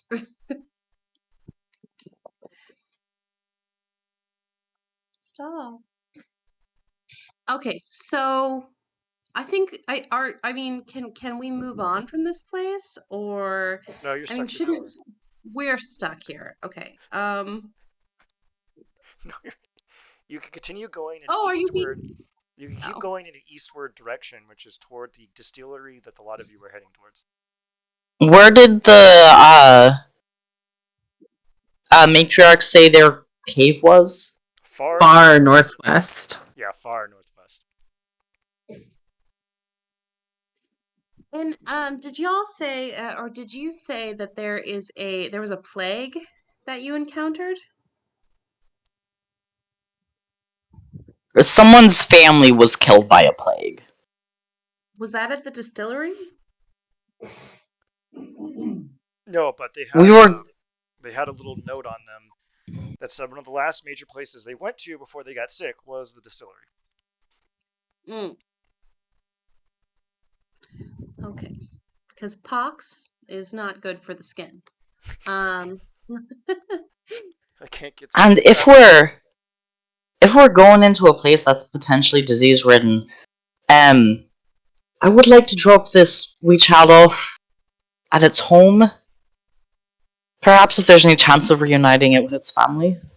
Would you like to return uh, back to the city and perhaps see if it can be ferried in another manner from the city? Or you can continue forward because you do recall that when they said that you had to get to the distillery, that they said that there is a dock there. So perhaps you could pay the person at the dock to deliver the baby to some place where the baby can get set off right. Oh, I don't know if Celerity trusts that.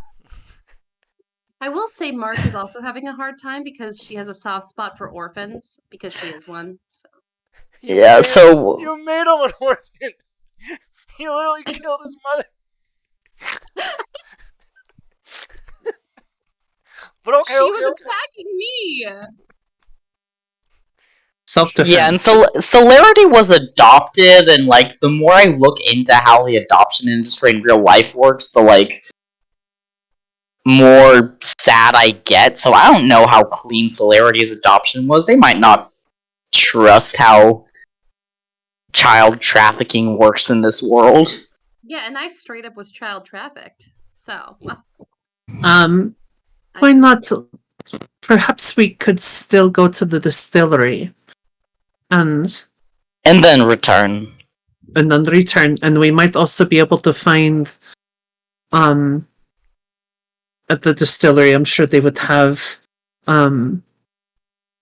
access to like milk or something, just something to help Oh, keep that the sounds baby great. fed. And also an autumn leaf martini sounds amazing. I hope there's a I have bar never there. heard of that. It You're gonna love sounds it. interesting. But Hmm. let's go to the distillery. You know what? You know what? Yeah, I'm still breastfeeding, but I could do with a good mocktail. Oh, you are able to do that? Okay. Well, I then that had makes this easier. Amazing. I had the child last week. I got every time I want to copy Volta's accent every time she speaks. I'm supposed to be doing Irish. I know. I know. It's It's so beautiful. Keep breaking character is terrible. It's okay. I get it. Suddenly Volta's Irish. So shall we onward to the distillery then? Yes. hmm Perhaps we should take a rest first. Sounds like a good idea. Perhaps we should find somewhere less corpsey I first. mean, this is a camp. You could long rest here, technically. I know we need to be back in like 2-ish days' time for the event.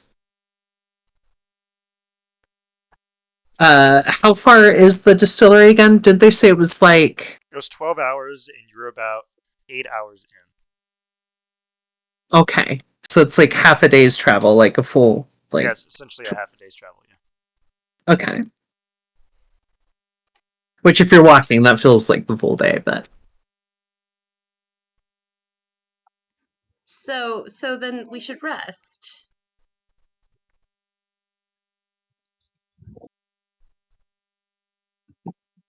I believe so. Okay. Um, Okay. and with that in mind, since we're gonna be here, and Volta's very much this kind of person, she'll before resting is gonna go about like since we're gonna do a long rest here, burying the We're gonna bury the corpse. creatures, the corpses, yeah, Yeah. and perform funeral rites. Yes, Solara will put Yahunger on her on their back and assist with the burial. I'll get a fire started for us. You know, resourceful orphan. So Corpses are not in this season. no. All right. You bury the corpses. Volta, how do you perform the rite? Well, I pray to the light, just to help them uh, move on to whatever afterlife that they have.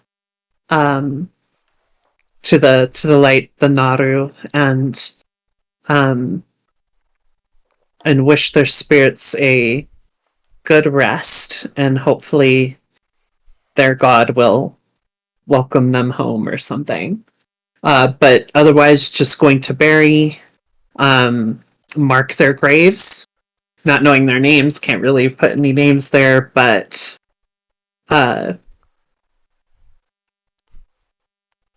maybe just perhaps write in Infernal, since that's what people seem to speak here. Or, well, they speak in Infernal, but actually, I think we've seen most of their stuff written in Celestial, or they talk.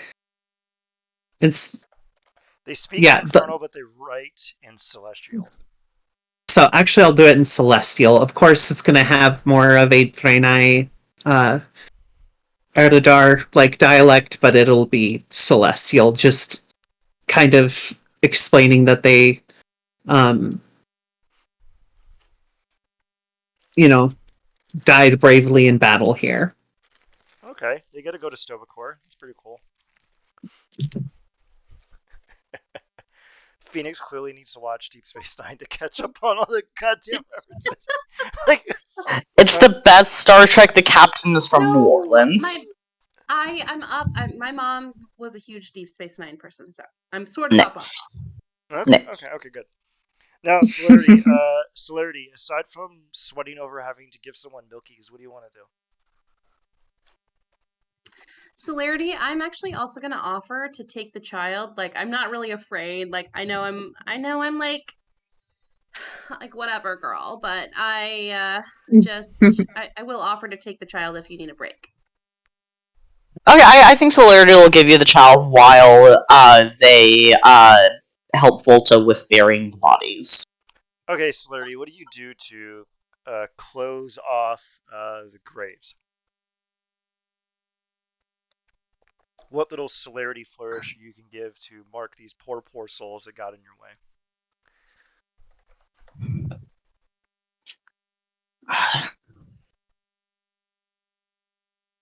Hmm.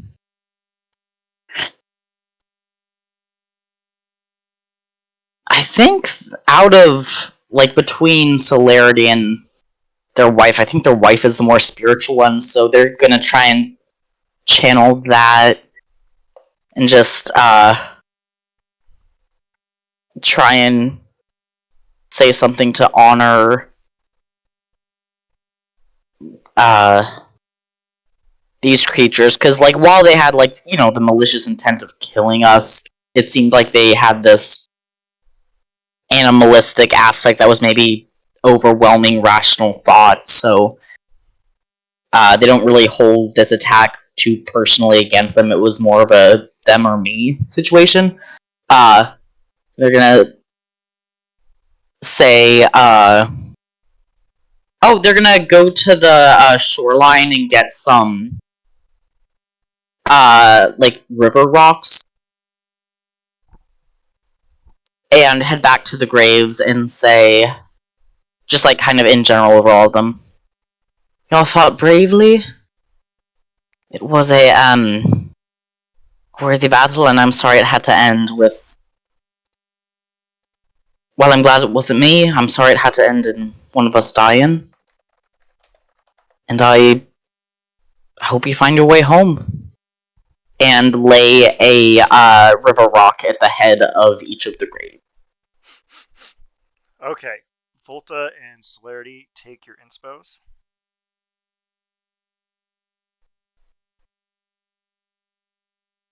Yeah, that was fantastic. Now, Marta, I understand you want to do something dangerous while holding a child. I do. Um. Okay. First, first of all, I guess I need to ask. Have I successfully lit this fire? Because I have been trying to light a fire. I tried to light it before I held the baby, just to be clear. But did that You happen? you light the fire. The fire has been lit. Okay. Okay. So I'm gonna hold this baby in one arm. I'm an orphan, grew up in an orphanage. I'm used to babies. So I'm gonna hold this baby in one arm and I'm gonna go to the river's edge and just in trying to take care of the situation, take care of everyone really, because that's always on me. I am going to try to dissident whisper into the water and make some fish jump out like onto the shore. Oh my god, I love it. It was the funniest thing I've ever heard. Was there like a minimum on this? No, there's not. Yeah, they're gonna like automatically fail, and then a bunch of fish just flop out of the water, like six of No, them. make the fish roll for it. Let me see if there's a fish They're stat minus on. one wisdom. That's probably Okay. it. There's gotta be. Yeah, they have a -2 wisdom, so That tracks. I'm gonna go roll six. God damn it, 60, 20 -2. Let's see what we got No. here. And let's see what we got here. Wow. Is that a 63 against my 12? I No, don't. no, it rolled. It added all of them up. Every single one of them failed because they're fish. So like, How so many fish is it? it's six fish, six relatively uh large salmon just flop out of the water onto land and suffocate and die. Because That's you put in their minds that their screenplay wasn't going to pan out, and just the concept of understanding what a screenplay was too much for their tiny little brains, so they died. Well, screenwriters don't feel pain, so no, I'm just kidding. Oh my gosh. Rude. All right, perfect. Well, I'm very pleased, subtly pleased with the results of my spell. So I'm gonna go ahead and I'm sure there's like pots or pans laying around. I mean, I know you said it was like a pretty desiccated campsite, but if there's anything I can sort of roast these fish on, I'm gonna go ahead and start doing that. Yeah, they had their, oh god, what's that famous company from? Oh, there's a bunch of Lodge cookware lying around. That's universal across all time and space. It's Lodge cookware. And it's in great condition. They just seasoned it. You could tell whoever was murdered here put a lot of time and care into it. And They had a great marketing campaign. Yeah. yeah, they did. Yeah, yeah, yeah. So Celerity nods approvingly at the freshly seasoned cast iron. They're gonna take that when we leave. you're allowed to. All right. And you have the chef feat, so you can actually spice up the food if you want, Marta. I will do that because I don't like basic food. So, what do I roll for that? It's just I'm just gonna let you season the food. How do you season the fish? um, gosh, that is the question. And let's get everyone into the light so you're not being all fucking creepy and shit. Well, I mean, I do see some like plants and stuff. I mean, is there? I mean, unless there's not something lying around, I really don't have anything on my person to season it with. So, Celerity has cook's utensils and that proficiency. Would it be reasonable to say they might have like a couple basic spices on them? You have cilantro, a stick of butter, black pepper, salt, and a lemon. I will offer those to Marta. and I'm gonna look really, demurely, but also sternly, at celerity, I guess, and just I'm gonna just ask for the lemon because I think lemon is enough to season fish for the most part. So What? we'll just, because I only have one. Oh, okay, don't. It's not white people shit. But um, I'm going to take the lemon and I'm gonna just like because I only have one hand, so I'm gonna just like I'll take the baby back so you Okay, can okay, use both very hands. good, very good, very good. Ah, Then I crap! We will rolled take in that one. We what was started making the baby into food. okay, okay, cool. celerity? I'm sorry, what was the other thing that you had on you other than lemon? Cilantro, butter, black pepper, and salt. Okay, well, I'm just gonna take all of it. I'm gonna throw all of it in the pan, or at least half of everything. Let's just say half of everything. Okay, And about there's only two fish in the pan. Sorry to be pedantic, but yeah. okay. So 10 to 12 minutes later, the salmon is good, and you just you serve it on the other cast irons. I got an entire set of Lodge cast iron out here. These guys are just goddamn made of money. Or were. They were made of money. So yeah, everyone gets to eat a delicious salmon. So everyone is welcome to take their long rest. Are we going to do anything while we long rest, or are we just going to go to sleep? What are we going to do here? Celerity's gonna do their evening workout routine. Bunch of on the ground exercises to prepare for sleep. One A lot inch of on. stretching and stuff. I'm gonna turn to Volta and say, "I love your eyeliner." Um, where are you from? Oh, well, it's complicated, but I'm from, um, uh, why am I suddenly drawing a blank here? Oh, uh, a place called Argus. Um, it was a very beautiful world. It's not so nice now. Ever since, it was shamefully desecrated by, demons. Oh my gosh. Well, you must be the beauty that remains in that world. That's what I'm gonna. her from cheeks that like world. darken a bit, but she's like, oh, there's plenty of beautiful creatures from my world. Well, at least you know what was both left from my people as well as the beings that came to be a part of my world. I can Steak see that. cat. I can You see should that. see the yes, you should have seen the Shivara. Actually, I was very curious that that giant multi-armed woman.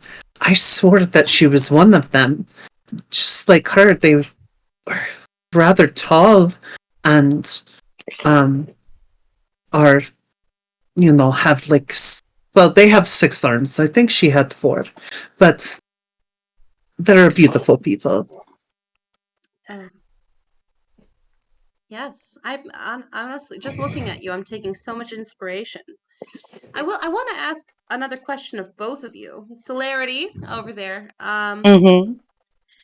How did you all come to be here? I forgive me if I've forgotten, but Well, I was studying this armor I wear. I don't understand it entirely, but it was a spoil of war that my mistress gave to me. Um, I've been trying to study it when I've had time to myself, but it has eluded me. But it seems to be very useful. I have no idea where it came from. It didn't even seem to be from the world my people conquered. It is entirely alien to me. And I found myself falling asleep, and then I woke up there on the where I met all of you.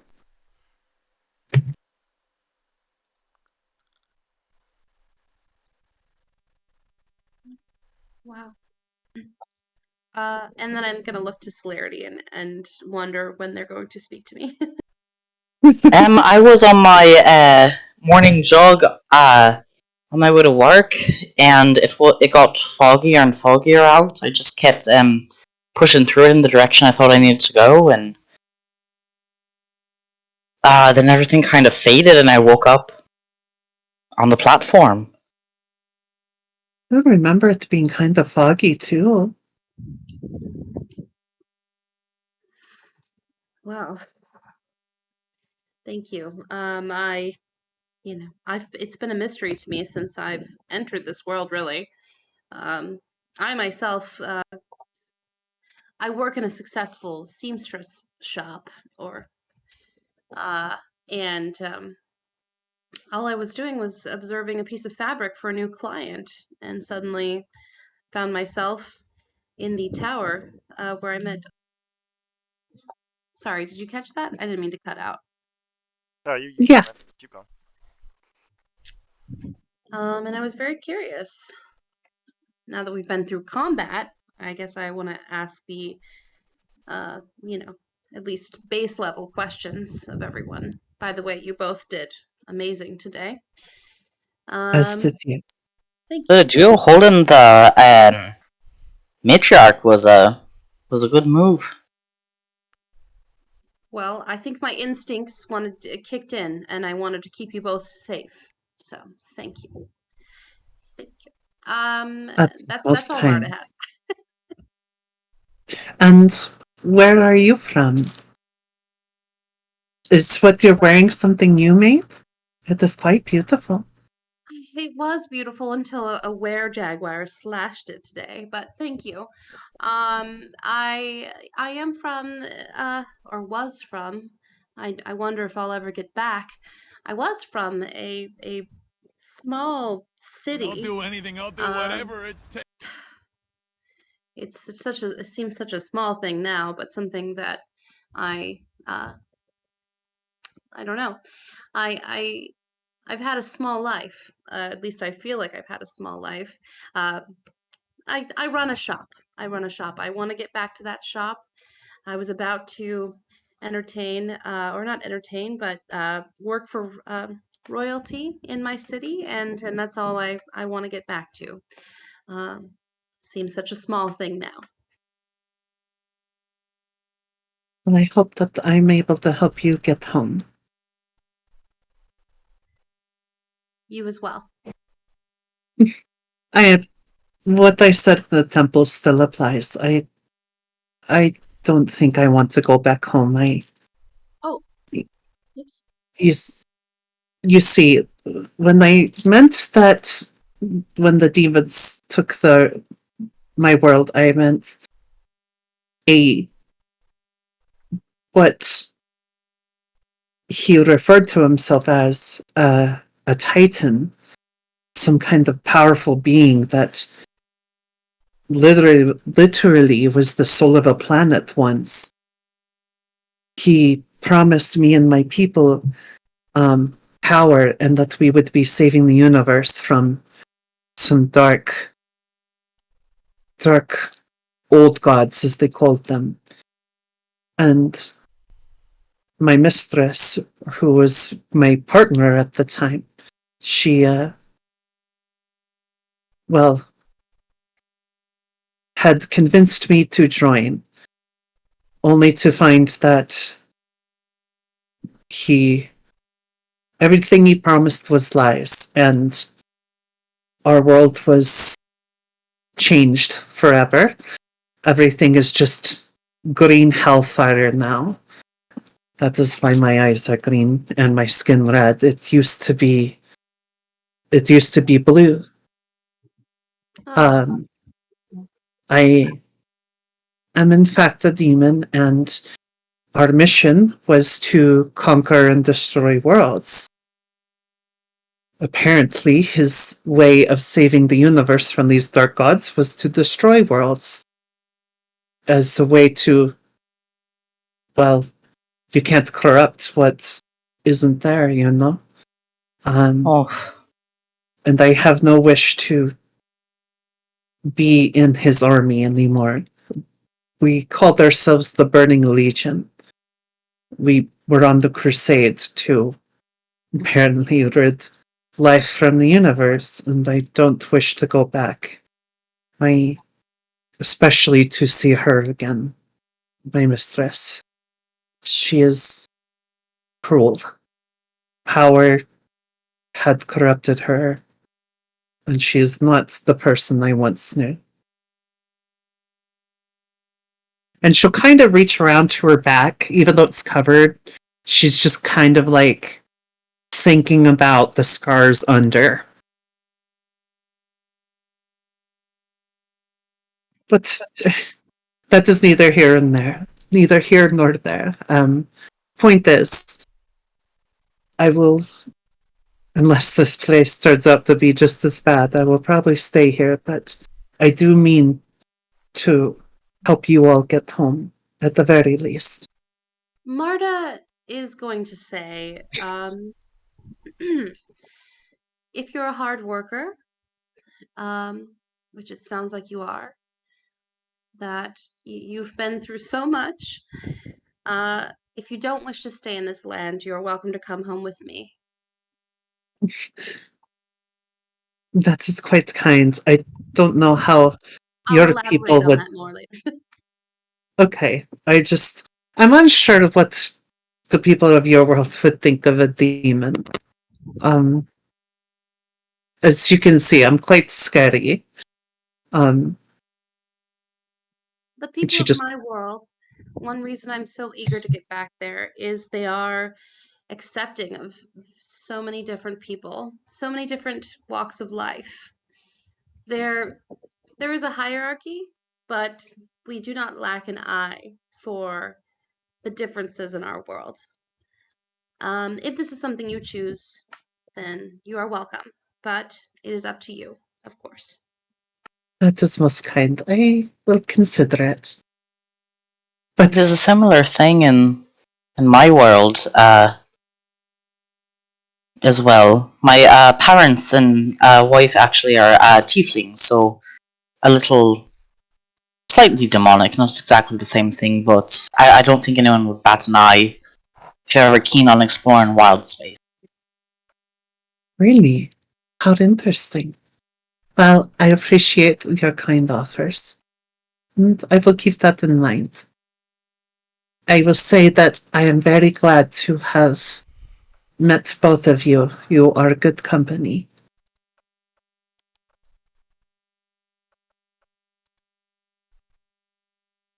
As well. She smiles quite warmly at that.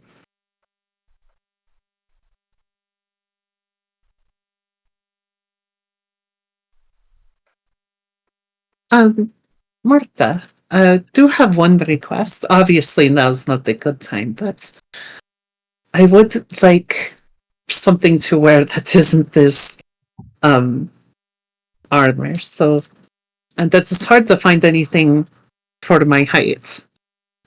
When she stands at full height, mind you, she has digigrade legs, like apparently these creatures had.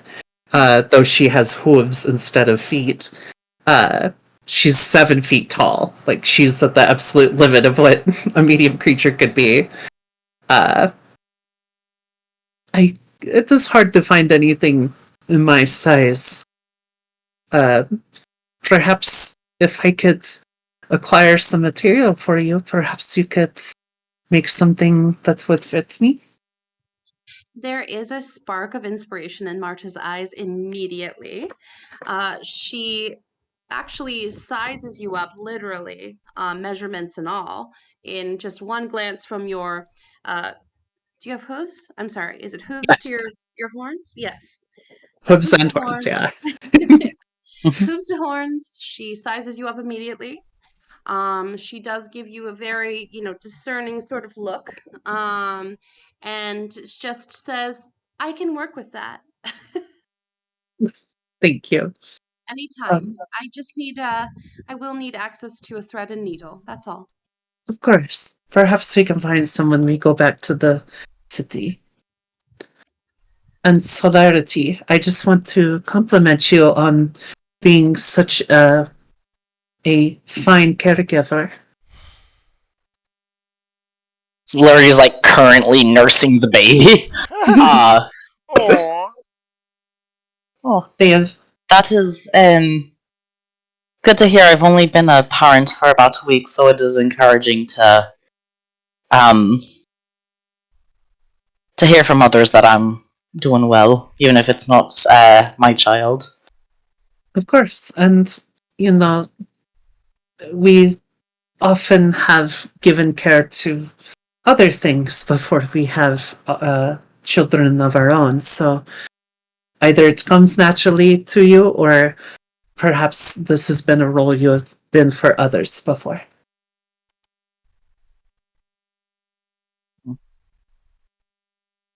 Did have a little sister I took care of.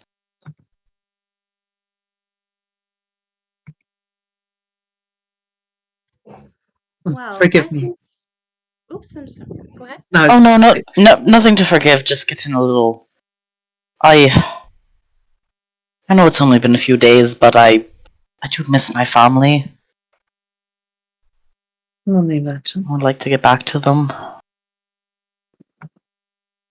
I do miss mine as well, but um, it is getting late. Sorry, I get quite chatty when the few chances I have to talk with somebody who is not a demon. So I am off to bed. Thank you for the fish. It was very tasty. You're both very welcome, and I'm off to bed as well. Oh, Hilarity will take first watch. okay. After Celerity, do you need any help with the baby? Not right now, but maybe I can look after it while I do watch. But maybe when I am down for the count, someone else could. I was gonna offer if you want the baby to sleep near me, and You while know you what? were That sounds good. So I can keep my full attention to so you don't have guarding. your hands full. Mm-hmm. Sounds like a good idea. Celerity All there right. with a loaded long rifle, a cigar in one mouth. They will hand over the baby. All right, Just perfect. I'm gonna And go. Oh, sorry. Go ahead. and they're actually gonna offer to Volta. I'm more of a hand-to-hand fighter, and you seem pretty adept with weapons. Would you be interested in this gun? um I am I don't know how to use one.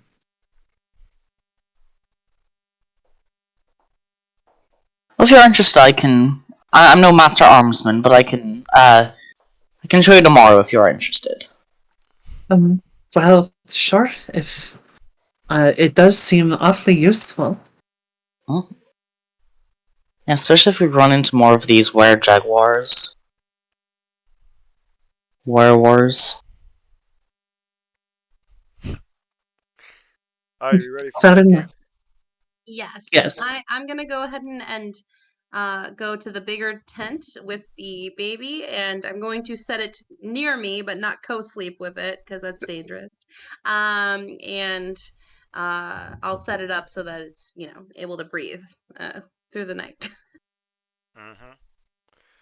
All right. Everyone, click your long rest button.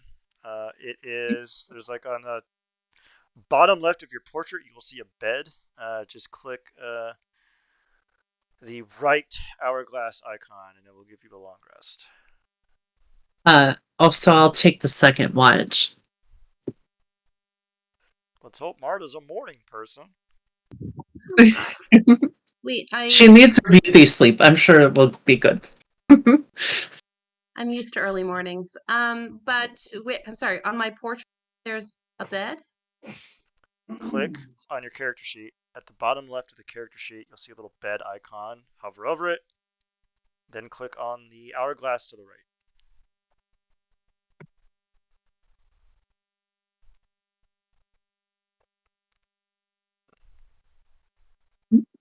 There we go.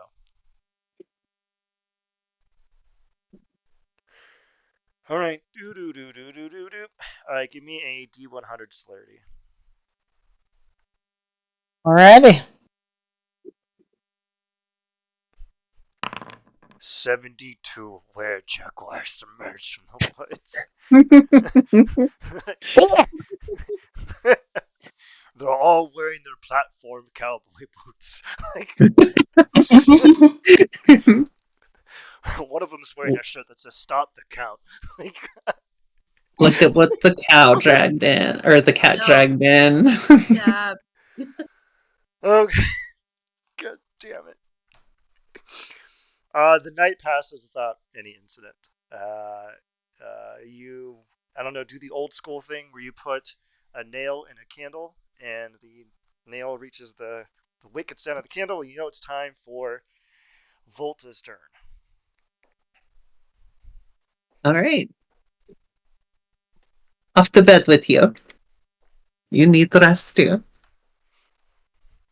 Larity will greatly take the rest. All right, Volta, give me a D100.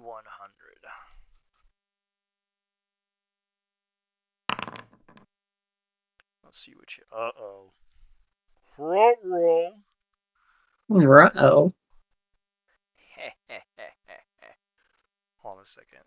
Tabrask. Okay, I got it. Uh,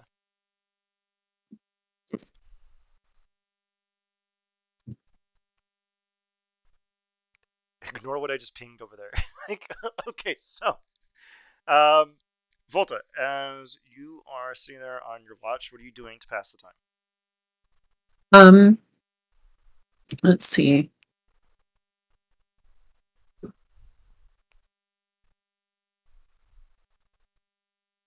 Okay. Well, I will definitely pray to the Naru and prepare my spells for the day. Um, and then otherwise I will do some training. Well, at the edge of the camp while keeping an eye on it and stuff. All right, give me a perception check with advantage.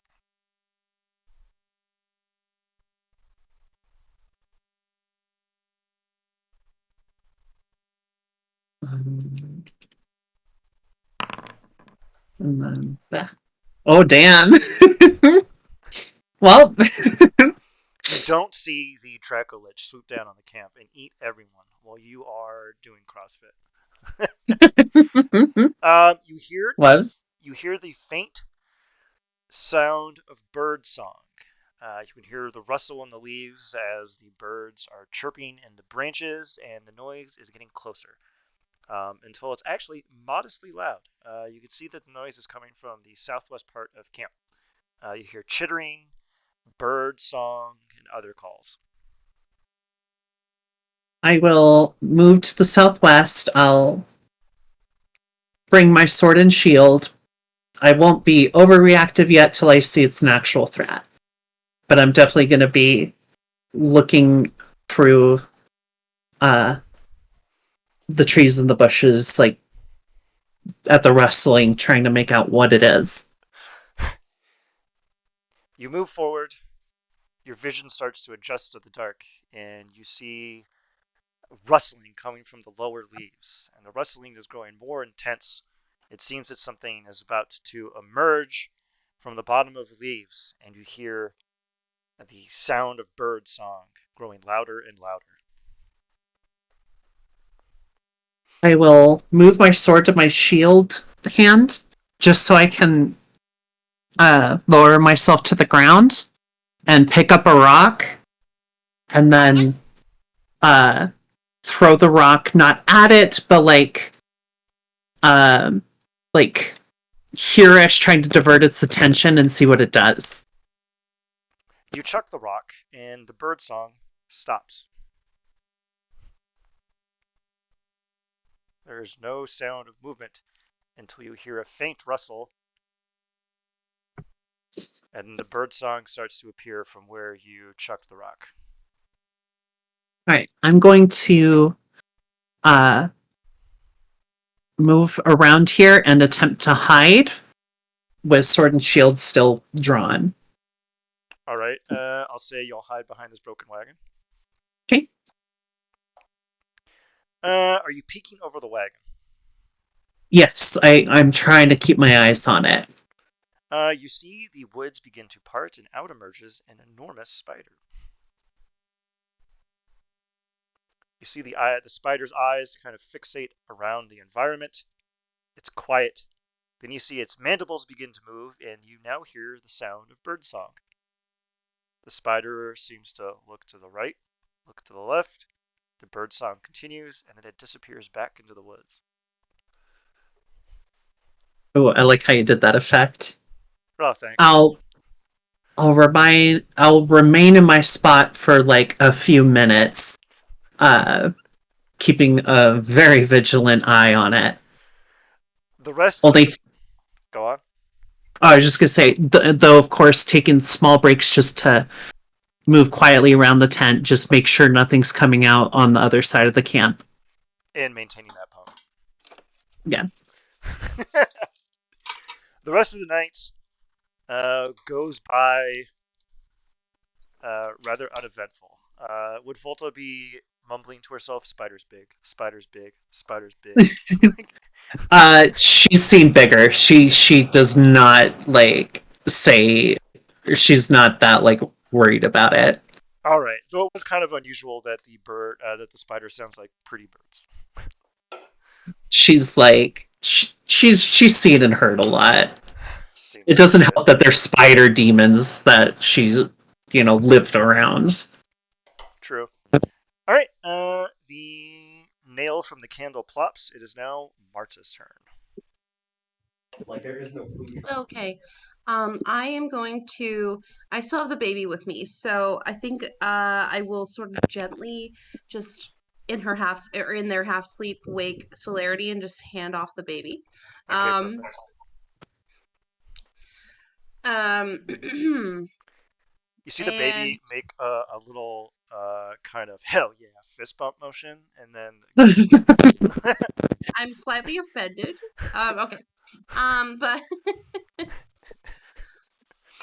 But did the spider was the spider situation dealt with? I apologize. It went away on its own, but Are you gonna I tell? do Are you gonna tell Martha that it's at like the shift horrifying change. spiders? Yeah, at the shift change, there was a rather large spider last night. Being that this morning, I don't expect it to come back, but keep an eye out. It was large. I believe it was trying to find food. I don't know, but listen for bird song. I don't know why, but it sounded like birds singing. I see. Perhaps that is a trick it uses to get people close so it can Probably its ambush them. main food source is birds. That's what I would imagine. Um, Um, I think more like it's trying to attract prey that would be attracted to the bird song in an ambush. You Like an know. I anglerfish don't. situation, but with sound. Well, I don't like pets or birds or anything with fur or feathers. So, I'll be fine. But thank you. You may rest. I will I'm go about resting. I'm going to take this time to um Shantae around the camp and I'll be listening for things. I'm also going to take this time actually to because Volta had asked that I look into sewing something for them. So I do have I have weaver's tools. So I'm going to kind of start to like outline a new outfit for Volta. Oh, she's gonna love that. And I'm going to do this around the campfire where the light is, obviously. So that's where I'm sitting, and that is where I'm staying. And I am listening, but I'm also sort of drafting an outfit for Volta. All right, go ahead. Give me a crafting check.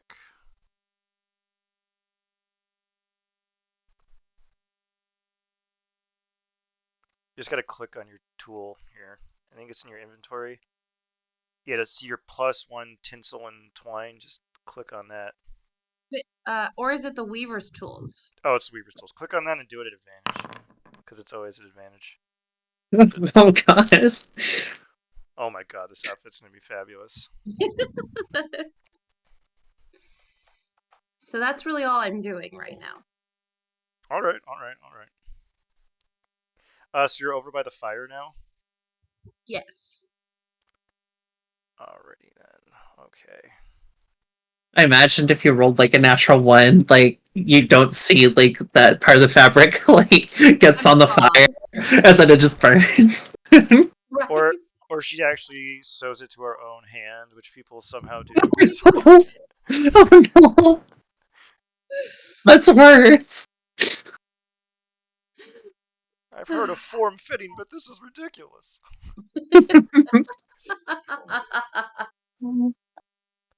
So anyway, give me a perception check really quick.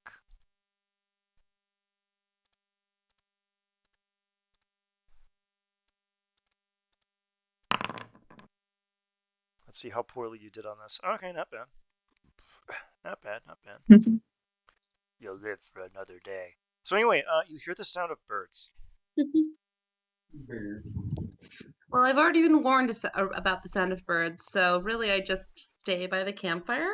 I'm just gonna stay by the campfire.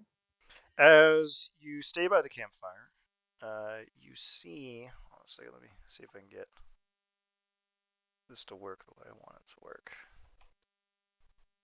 God fucking damn it! No. You see several enormous spiders emerge from the woods. Oh no. Volta said they Oh. wouldn't come back in the daytime or in the morning. Well, I was They're it was scary. She crepuscular. said Oh my she god! thought Give me another perception check, Marta. oh my gosh. Oh nice. You see that this spider here has something clasped in its front. What the fuck do you call legs? I guess. Mandible? Yeah, it has something clutched in its mandible. It looks like. Oh, damn, those are big. Yeah. I thought those were more bushes. They're spiders. The size of horses. you see Well, that you see that this spider here has something clutched in its mandible, and as far as you can tell, it seems to be a spool of some kind of thread. Okay, as interested as I am in the thread, I'm gonna scream, "Get up! Get up! Get up! Get up!" and I'm gonna shout for help because this is crazy. These are giant. Yes. The spider drops the spool, and they skitter off into the woods, making frightened bird sounds. What the fuck? If you think I'm going after that spool It's right just because here. I'm a seamstress,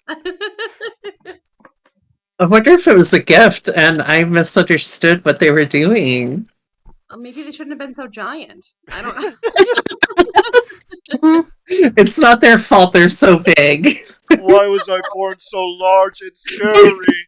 I want to live in a world without discrimination against horse-sized spiders. I mean, Volta feels that. Like a 7 foot tall demon, pretty scary. She would feel that. So anyway, there is Yeah, a he's like a spool. 42-foot There is a spider. spool. There is a Okay. spool here. It is very large. It's probably like the size of a football. I mean, are you trying to get me? Like, I'm not unimpressed by the spool of thread. I will go ahead and walk towards it, bait, and So the four invisible orthons surrounding. slowly, no, slowly. I'm gonna slowly walk towards it. Damn it. As you get closer, you can tell that it is silk. Okay. um, sorry. I'm gonna try to collect it. You just pick it up. It's like a spool of silk on a very nice spool made out of I don't know, teak. It's a good wood. It's a very tasteful wood. I'm gonna That's immediately run back to the interesting. fire to admire it under the flame, or near the flame, not under, but near the flame. It is excellent spider silk, taut, workable, and easy to dye, and also strong. Um, after I stop having a heart attack, after Marta stops having a heart attack from perceiving all the spiders, I am going to pocket that, and I'm gonna sit back down by the fire and continue working on Volta's outfit. You continue to do so until the early morning, And and you hear the excuse me, yeah Ian, I'm gonna use some of the spider web on her on Volta's outfit as well. based because those spiders really just wanted to be your friend. Well, I'm How was I depending supposed on to know that? I if will you depending put on those what in the Marta, Tauntine, Savia will befriend them. if depending on what Marta shares, would be like, oh, we should leave a gift. That sounds lovely, and I'm happy that you thought of that. Maybe one of the cast irons. spider noises. Oh man, seasoned lodge cast ironware. I could fry up some grubs with this bad boy. Oh, we could catch them some fish. Yeah, that's what I'm thinking. Like we could catch some fish or some kind of like sizable enough critter that they could like, you know, drag it home or whatever, and then Yeah. eat as a family over dinner. Just talk about the nice people that.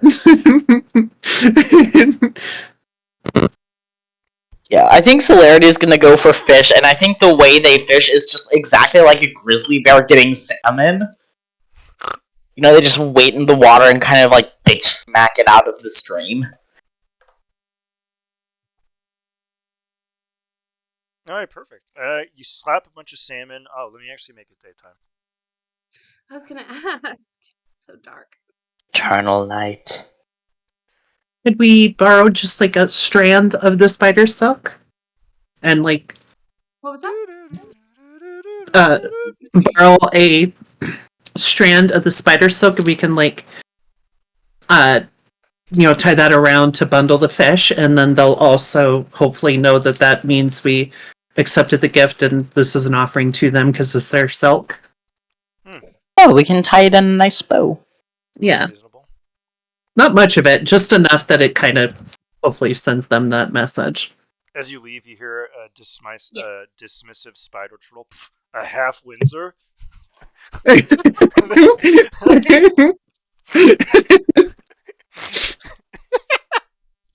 Yeah, you're welcome. Apparently they did go to Arachna Scouts. Like, Yeah, and Mark is gonna feel really offended by that read.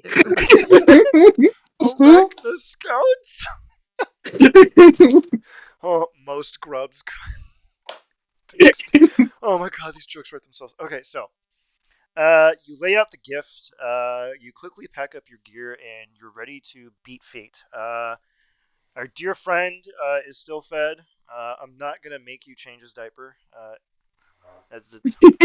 We will. It's magic. It's a magic diaper. Like, Celerity is Nice. already like on it already. Like they. God. oh, weird. His diaper just teleports the poop. Wait, where does it go? Where? Oh God, no! Don't invoke. Don't invoke. Useful. Yeah. Maybe that's what she who shall not be named meant. It's the holy symbol. That's what the holy symbol does. It's just like, okay, mess managed. It's like, Yeah. You go back to town, and there's an arrest warrant from the emperor himself saying that somebody threw baby crap on him. Okay, so you're good to go. Are we ready to make our way towards the distillery? yes. Yes. Okay, time for our next MacGuffin map. That was a fun little good bit of RP there. Yeah, I'm really glad that you people exposed your innermost bias against arachnid kind. The Arachnid Defamation League. You'll be hearing from them soon. You're welcome. We did not attack Ammo. them on site. We're learning, we're progressing, we're not perfect. We're Exactly. These kind of harmful stereotypes about giant spiders that permeate the media. We don't all want to inject you with digestive juices and suck out your insides. Some of us are vegetarians. Okay. God damn. Oh my god. Okay, let me go all the way up to the next map. All right. You travel for about 2 hours. And as you're approaching, you round the bend of a large hill and start to crest down into a valley. You can see a large mountain face to your north, and then you have to trek to the east. From the distance, you can make out what seems to be a kind of person near the edge of the cliff. Then you hear a faint crack and a boom, and a rock slide occurs, pushing the creature down to the shores of a river winding through the rocks. And in a moment, he's gone, crushed under the weight of it. You make your way down and see that there's a rickety bridge, and that the ravine below you is treacherous. You can either ford your way across the gap in the road, or work your way up the mountain and go around the enormous rock slide. What would we like to do? We can't take the bridge that's right here. No, you can That's take. that's. No, you have to go east, and there's a hole here. But there's a bridge on the map.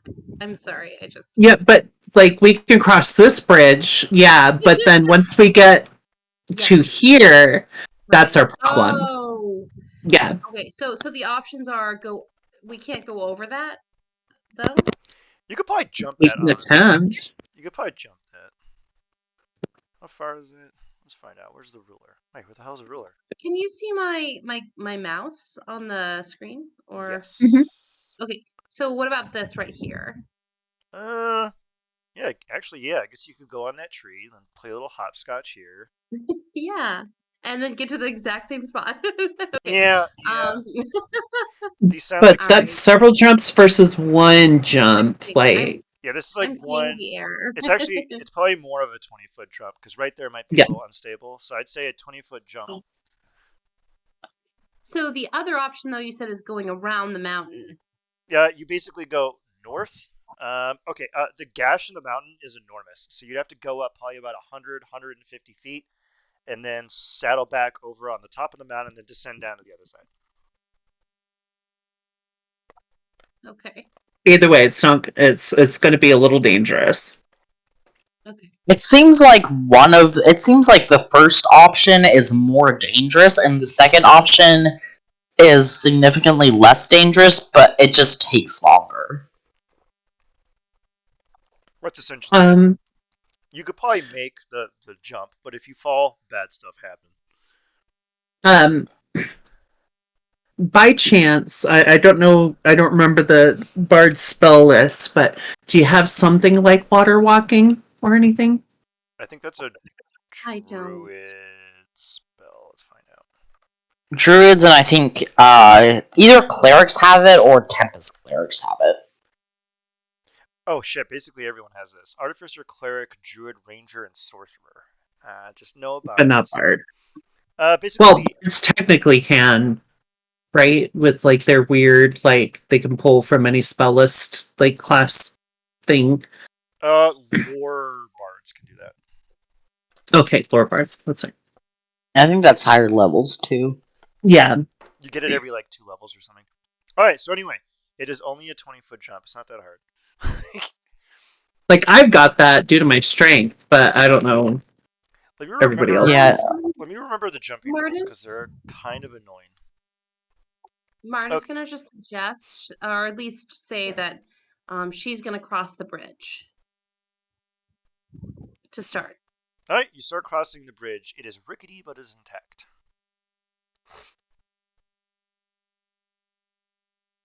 I'll follow then. yeah. Oh, I think Solari's going to suggest, and let's do this one at a time because it doesn't look that stable. So you don't you want know to put too much weight on it. A good idea. How dare you ruin my fun to make you fall into the ravine to your deaths? I totally We've forgot got a baby something. with us. We're going to be careful. So, what I'd like to do Mm-hmm. is throw my pack across that ravine. Uh-huh. God damn it! I gotta turn roller off. Throw my pack. Um, you said I can take off the armor, right? You cannot.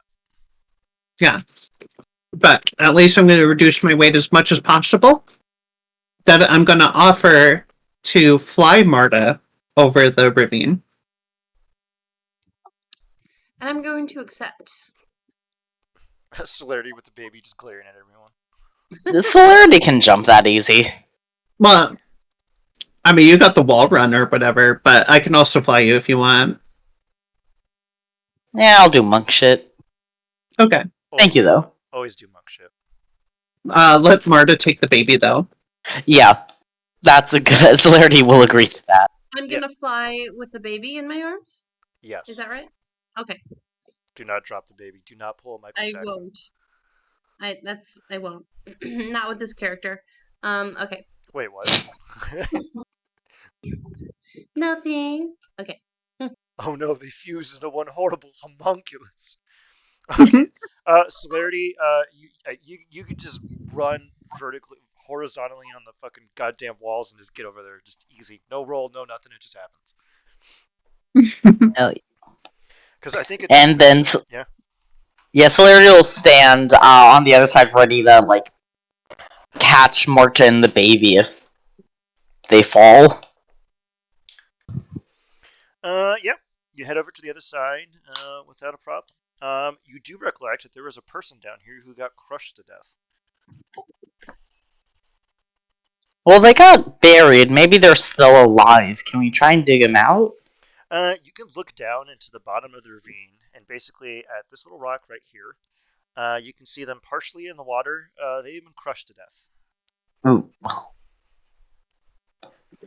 I'll fly down Okay. and I don't know if I mean, I'm pretty strong. Maybe I can lift that rock, but You just to verify. Yeah, that looks like a 50-pound rock. Give me an athletics check with advantage DC 8. All right, perfect. Yeah. Wow, what the fuck? Like, well, that's sure useful at advantage, huh? So 13, my lucky number. you lift up the rock, and it is a Patali man. He's wearing their kind of prototypical cloak and gown. He doesn't seem to have anything on him except for one noteworthy outlier. There seems to be a kind of leather strap around his wrist with a small silver little dangly bit, and it has a single word on it in Celestial. And you read Celestial now. The word is Mhm. Hadi, which I will put in here, which is Celestial for bone.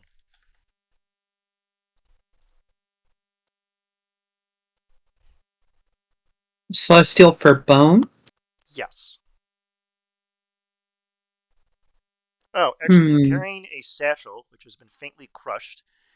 And there's one other thing, but you're going to have to bring his body up to the top if you want to figure out the other thing.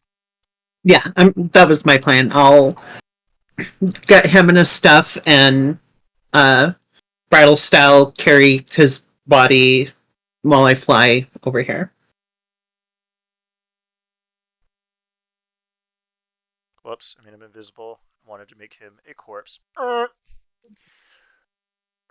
So he has his pouch on him, the leather band with a little dangly silver bit that says bone on it, and he has a pouch. And as for the other item, that will require investigation, perception, or medicine. Can we all make that check? Yeah, I Yes. imagine you And can all we are also going. do just a quick BRB? Yeah, let me give them a guffin, and then we could take a quick break. What the fuck? Damn. What are we supposed to roll? I'm sorry, it's perception? Perception, medicine, or investigation. I guess you should just. Damn. Okay. Damn. That's Uh, right.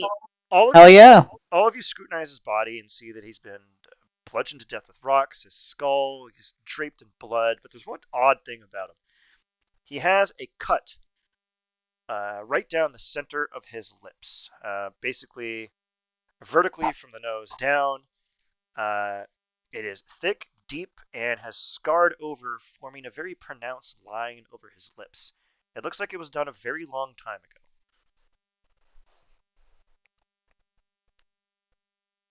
Interesting. Huh. All right, we'll take a quick pause, and then we will come back in a few minutes. All right, welcome back, gang. All right, let me describe what else is on here. All right, so there's a picnic with some fruits and cruciferous vegetables.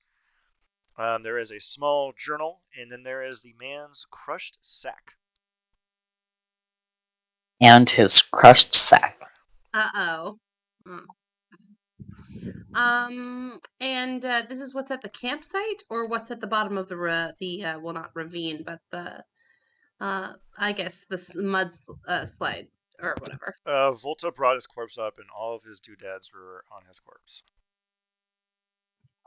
Okay. Or the little picnic site right there. Yeah, so there's a little satchel attached to him that has stuff that you haven't discovered yet because no one's opened it. And then there is a little picnic. Oh, actually, you can see, and let me see here. What the fuck is this? Oh, next to the picnic is a very small mound with a single flat expanse of white stone atop of it that's laid on it flat. On top of the flat stone, it has a celestial word for bone on it, Hadi.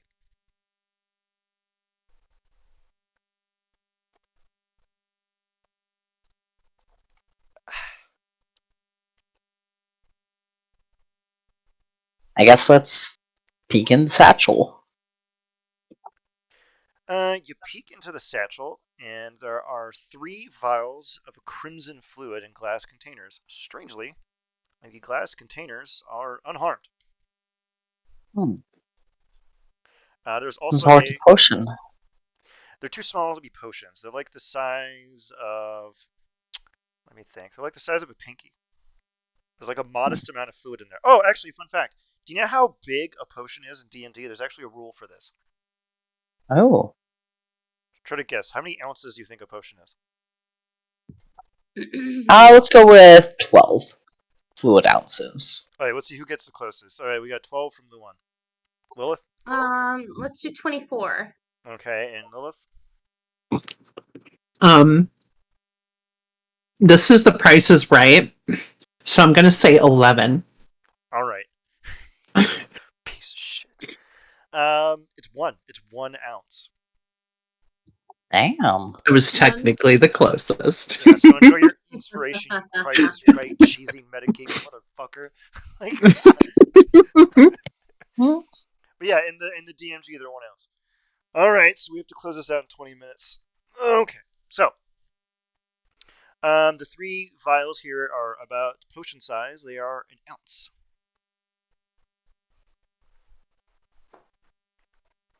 And there's also a small brass plaque. It is in Celestial, so I will just. It's Infernal and Celestial, so I will simply just place what it says here in chat.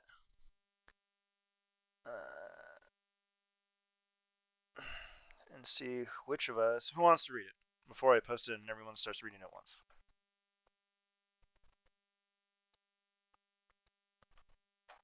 Anybody? Oops, sorry. Who wants to read it? I will read it. I could read it. Yeah, it's in the chat. Oh, there it is. Okay, so, oh, it's in Infernal. Can I read that? Yes, you can also read the Celestial part because you were magically granted the ability to know Celestial, and you have no idea why. Because your compatriots didn't tell you. Got it. So, Her Majesty the Empress Genevieve grants her royal subject Rahul the ability and means to travel to bury his faithful hound. All who aid this traveler gain Her Majesty's blessing. All who hinder him gain Her Majesty's bane. And it looks like there is a additional signature here that reads Her Majesty Genevieve Bourbon, keeper and holder of Mohenjo Daro. Mohenjo Daro. We don't Oh, use the Mohenjo. J as a Y thing here. This is a Sorry, chaste household. Mohenjo Daro. All right. After reading the note, you reach the conclusion that the small mound with the stone on it is where he buried his dog. Oh, and the leather thing on his wrist is a collar. Oh.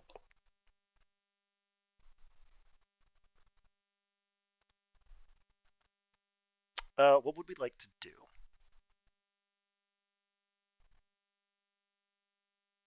I think Marta had wanted to read the journal. Actually, I I misspoke. did. There's actually no journal here. What? You'll get your MacGuffin Oh. materials later, all right? Any of you want to scrutinize the crimson fluid in the glass containers? Ian, What? I think that since we are at this campsite, this might actually be a better time to disengage. And I think it might be a good time to just sort of end it here, and then we can explore when we get back. The only thing left in this scene is the vials, and literally the next scene is a boat ride, and then the MacGuffin. So we can finish by 10. Or at least tee up the distillery by 10. Is that fine by you? What does everybody else say? Works for me. Okay, yeah. Lilith? I'm fine. Either way. All right, who wants to scrutinize the crimson fluid? Is I'll anyone give it a medicine. I mean, I have a high wisdom, so I guess I could do a medicine check. Yeah, go Celerity, ahead. how are you with fluid? Good with baby formula, but oh, let's try medicine. Medicine check seems the most appropriate. Do it with a Medicine or Arcana. do medicine. Yeah, So if that's somebody perfect. You scrutinize the three vials and determine that it is blood. You remember being told that blood is the form of currency around here, and it seems that this was the guy's travel money, essentially. You kind of swirl it around, get the kind of viscosity, how it kind of trails on the side of the tube, and you can see that it's been magically preserved, and it looks like it'll keep for about roughly 3 days. You can add 150 gold to your gold pool. Each vial is basically 50 gold. Okay. 150. What would we like to do? I mean, I guess we can bury the lad next to his dog. I agree. Also, is the blood type O negative? Yes. Actually, there are no blood types. There is only blood. I'm making that canon. Everyone's blood is the same. Hell yeah. All humanoids. I guess within each creature classification, the blood is the same. Okay, so what are the green-skinned humanoids we've been dealing with called again? Patali. Patali. So would the Patali be the same as the, we don't know the name of them, but the Were-Jaguar people? Yeah, they're both humanoid, Okay. but they're not the same race. They're different races. You can kind of tell. But they have the same blood. Yeah, all the humanoids have the same blood type. Great, I gotta write that down. Okay. It's actually really good. So that would suggest some kind of biological relation, probably. All right. Would we like to bury the lad really quick? Are we gonna do anything else with the body? Take anything else? What are we gonna do? Is his name on anything? Like, is his name on his backpack? Yeah, on the satchel it It's says in Rahul. yeah, Oh, yeah, the note, yeah. Rahul. Yeah. So you're gonna take his satchel. All right, perfect. And you're gonna take the little plaque too. I take it, and did you just leave everything in there and just take the bag? Oh, I wasn't gonna take the bag.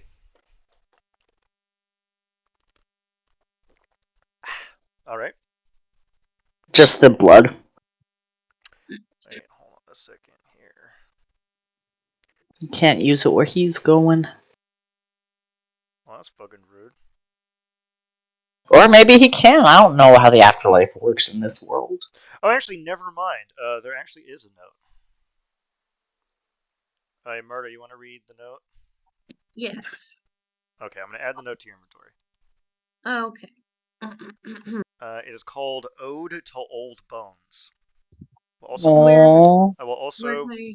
post it in chat so everyone can follow along. Okay.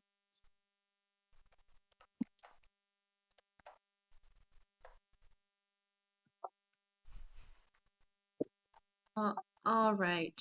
So, Her Majesty the Empress Genevieve grants No, her royal no, subject. it's the wrong one. It's called "Ode Sorry. to Old Bones." I added it to your inventory. Well, no, I. Oh, okay, wait. Uh, I've changed my ways a little. I cannot now run with you in the evenings along the shore, except in a kind of dream, and you, if you dream a moment, you see me there. You leave a while and paw marks on the front door where I used to scratch to go out or in. Sorry, I'm so terrible at reading like this type of meter. And you'd soon leave the kitchen floor. The marks of drinking of my drinking pan, I cannot lie by your fire as I used to do, on the warm stone, nor at the foot of your bed. No, all nights through. I lie alone. But your kind thought has laid me less than 6 feet outside your window where the firelight often plays, and where you sit to read. And often I fear grieving for me. Every night your lamplight lies on my place. You, man and woman, live so long, it is hard to think of your ever dying. A little dog was so tired living so long. I hope that when you are alive. Sorry, what was that? You're gonna keep going. Okay. uh, I hope that when you're lying under the ground like me, your lives will appear as good and joyful as mine. No, dears, that's too much hope. You are not so well cared for as I have been. and never have known the passionate, undivided fidelities that I knew. Your minds are perhaps too active, too many-sided, but to me to me you were true. Uh, you you were never masters but friends. I was your friend. I loved you well, and was loved. Deep love endures to the end, and far past the end. If this is my end, I am not lonely. I am not afraid. I am still yours. I'm so sorry for butchering that. That's fine. Single dead dog tear. That's so Oh, sad. that's so sweet. It is sweet. All right. The note is Really. made of vellum and was slightly ledged under the rock. Are you going to put it back where it was?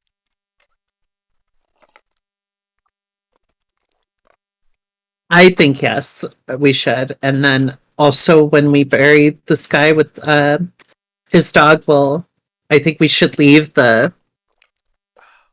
know, the collar that he was wearing as a bracelet and put that on the dog's grave and then mark his name and Celestial as Rahul. Hmm. A lot of you make quick work of the situation, making a grave for the man adjacent to his dog, and you attach the final polishes. It's ready and pretty. Other than that, I'm gonna take like the food and supplies. Uh Obviously he won't need that anymore. You can each add 2 rations.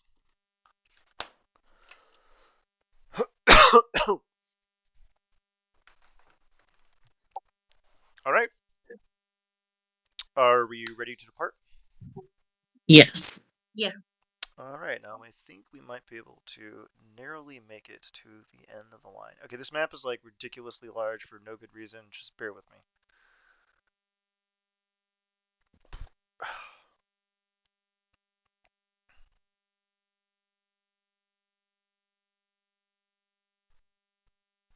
There we go.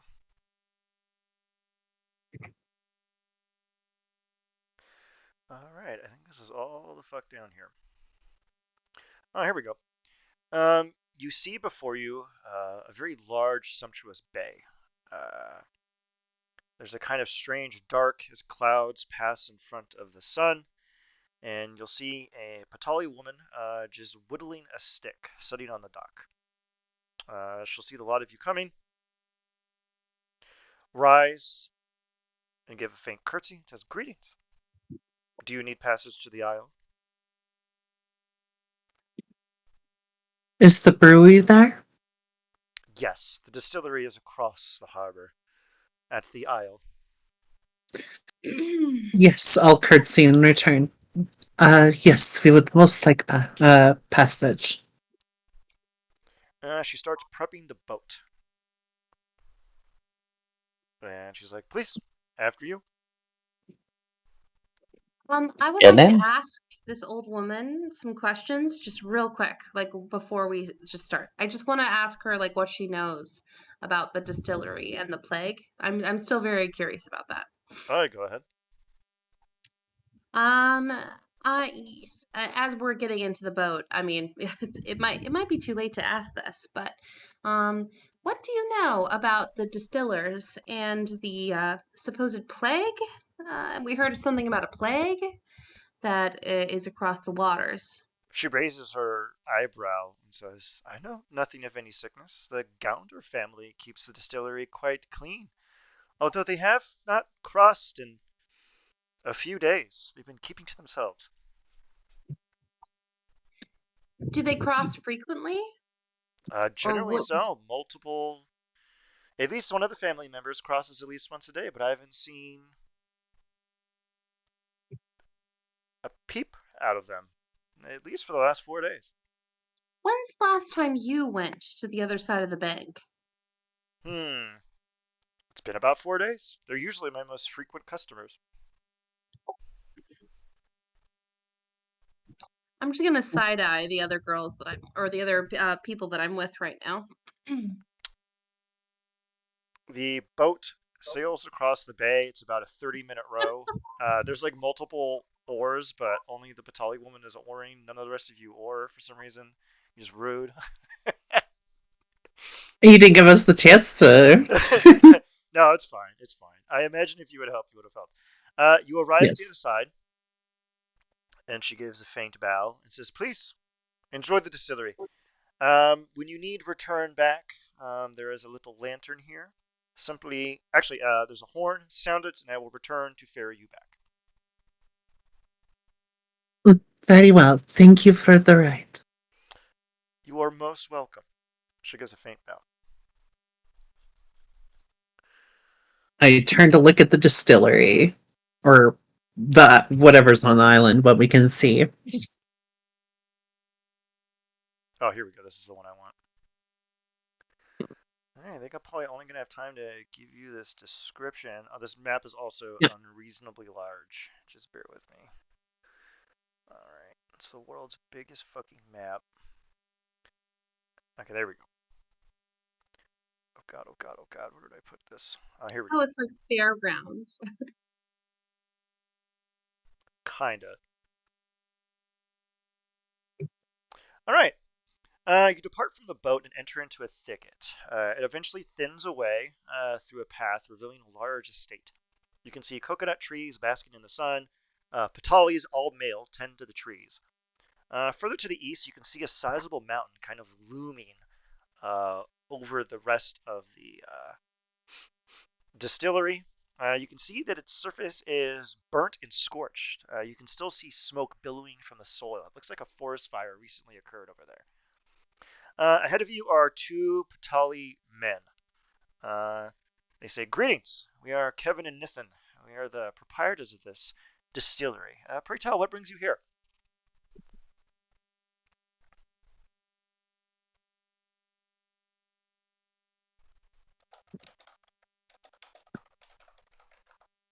And we were investigating some on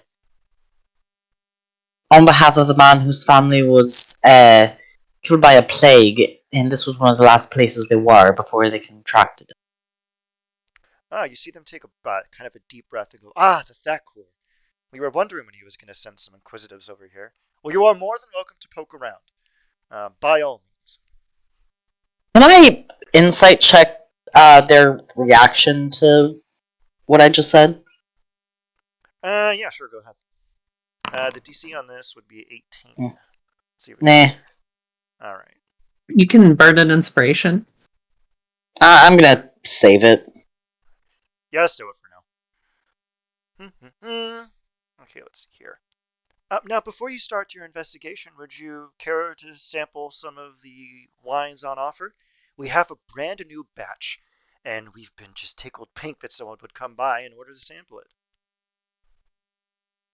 Did what were their names again? The Thackers? The Thakor. Uh, The Thackor. it Did the was. Thackor have the drink when they were here? Oh no. When the Thakor and his family were visiting, they went out east to the mountain. It was a little bit before the fire.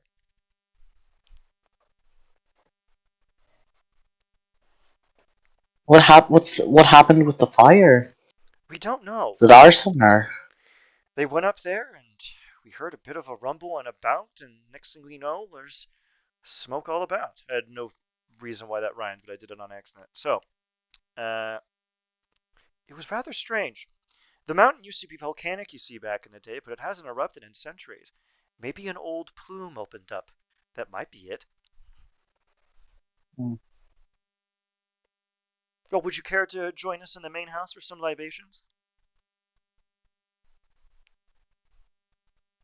Perhaps later. We would like to poke around, as you put it, and then we would very much appreciate any um what's the word I'm looking for? Just Accommodations. candor or accommodations. Yeah. By all means, everything that's open to the public you may avail yourselves of, but please stay out of restricted areas unless you have a member of the family to accompany you. We value our privacy. If you'd like to start, the main house is up the crest of the hill. You're more than welcome to let yourselves in. The door's already open. Thank you very much. Uh, Okay, I think we have like a minute left. I'm gonna tee you up for the interior of the exterior of the building, and then we will close it out for today. Now it's gonna slowly Alright. have your characters drag across the map. All right. As the lot of you make your way up to the front of the building, it is made out of the same redstone as everything else, with marble tiles. You can see that the exterior of the building is filigreed of various mosaics of laborers toiling in the sun, lots of stuff about wine and liqueurs. There's only one noteworthy change. Here, 1 minute. Where are you, son of a bitch? Hold on a second. There's one token that has to go on here, and then we will finish.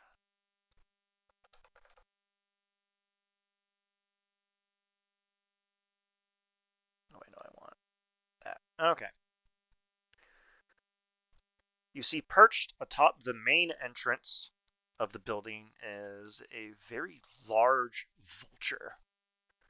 The creature is looking at you with a very intense gaze, and you see it kind of spread out its wings and start to screech at you. Celerity puts a protective arm around the baby.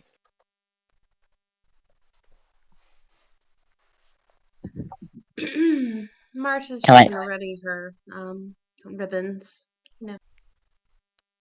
The vulture keeps up its protestation. It seems to be flapping its wings and screeching at the lot of you. Are the people we met still around?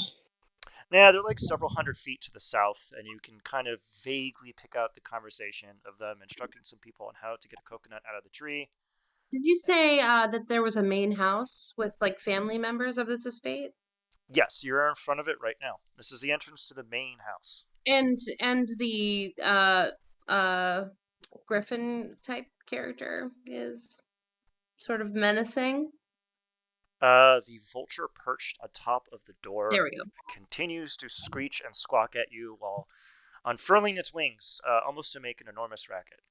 As the racket What if continues, what if I try to walk in without acknowledging the vulture? Just like uh, confidently. we'll just do it. Okay, well I'm going to. So what do I need to do for that? Nothing really. The vulture just flies down from its perch and steps and flies basically in front of you and spreads out its wings and continues up its screeching commotion. Can I insight check the vulture? Well, Uh, can we inside check the farm? What is the family? This is obviously like an estate. So like uh, what is the you can only insight check organic stuff because insight is temperament, mentality. Um, as you are about to approach the vulture and scrutinize it, the two caretakers, I'm going to copy and paste their fucking things so we don't have to deal with this. Vulture comes down here. Marta moves over here. Go ahead and make your insight check, Celerity. Volta, is there anything you'd like to do? Um, I'm going to say, uh, for them to reveal themselves. The vulture kind of cocks its head and swiftly takes off. I'll watch it go and make note of what direction it goes. It flies And out. that's fine. I'm gonna walk into the main estate. Okay. The vulture flies What the fuck out. was up with that? The vulture flies out to the east, and the two proprietors are behind you, Kevin and Nithan. And they go, "Oh, it's this strange bird. It's been bothering us for days. We just can't seem to get rid of it." How interesting. Well, animals are funny things, aren't they? They are most curious. Well, now that it's gone, feel free to go inside. We'll be out here tending to the workers. All right. Can this is gonna go badly again, but can I insight check their reaction to the vulture? Go ahead. Okay, got 14 now, 11. Let's go 8. No, just Still not good. I would recommend wasting the inspiration on the insight check. Just Alrighty. so Well, we can end on a dramatic. Oh my god. There we go. You kind of clock the top of them, and you can see the frustration in their voices. Almost seems to be an act, and the kind of mysterious posture, like, "Oh, it's only been here for a couple of days."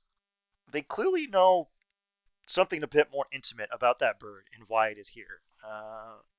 But they're masking it as just a general frustration. It's definitely something a little bit more specific than what they let on. All right. As we step into the main estate to pause our game, I will whisper to Marta and Solari, that was someone, not something.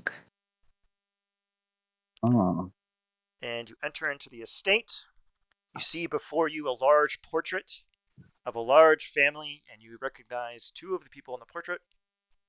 It is the two proprietors outside, Kevin and Nithin, and you can see another family of an older man, an older woman, and a younger woman, and then the two men who are the two outside. It lists a lot of them in the bottom in Celestial, and after I copy pasta this in here, that is where we are going to end it for today. If I could remember where the hell I put this. Okay, here, I'm just going to put the entire blurb in here so I don't have to put it down. That's it. That's exactly what the bird was doing. Like, you can see that it lists the entire family. It is Vikram, an older woman, Srisha, and a younger woman, Madhu. And that is where we are going to close it out for today. And in the next session, we will figure out the mystery of the. Actually, wait, I actually forgot to load the goddamn map. The mystery of what's going on at this weird distillery. All right, well, congrats, everybody.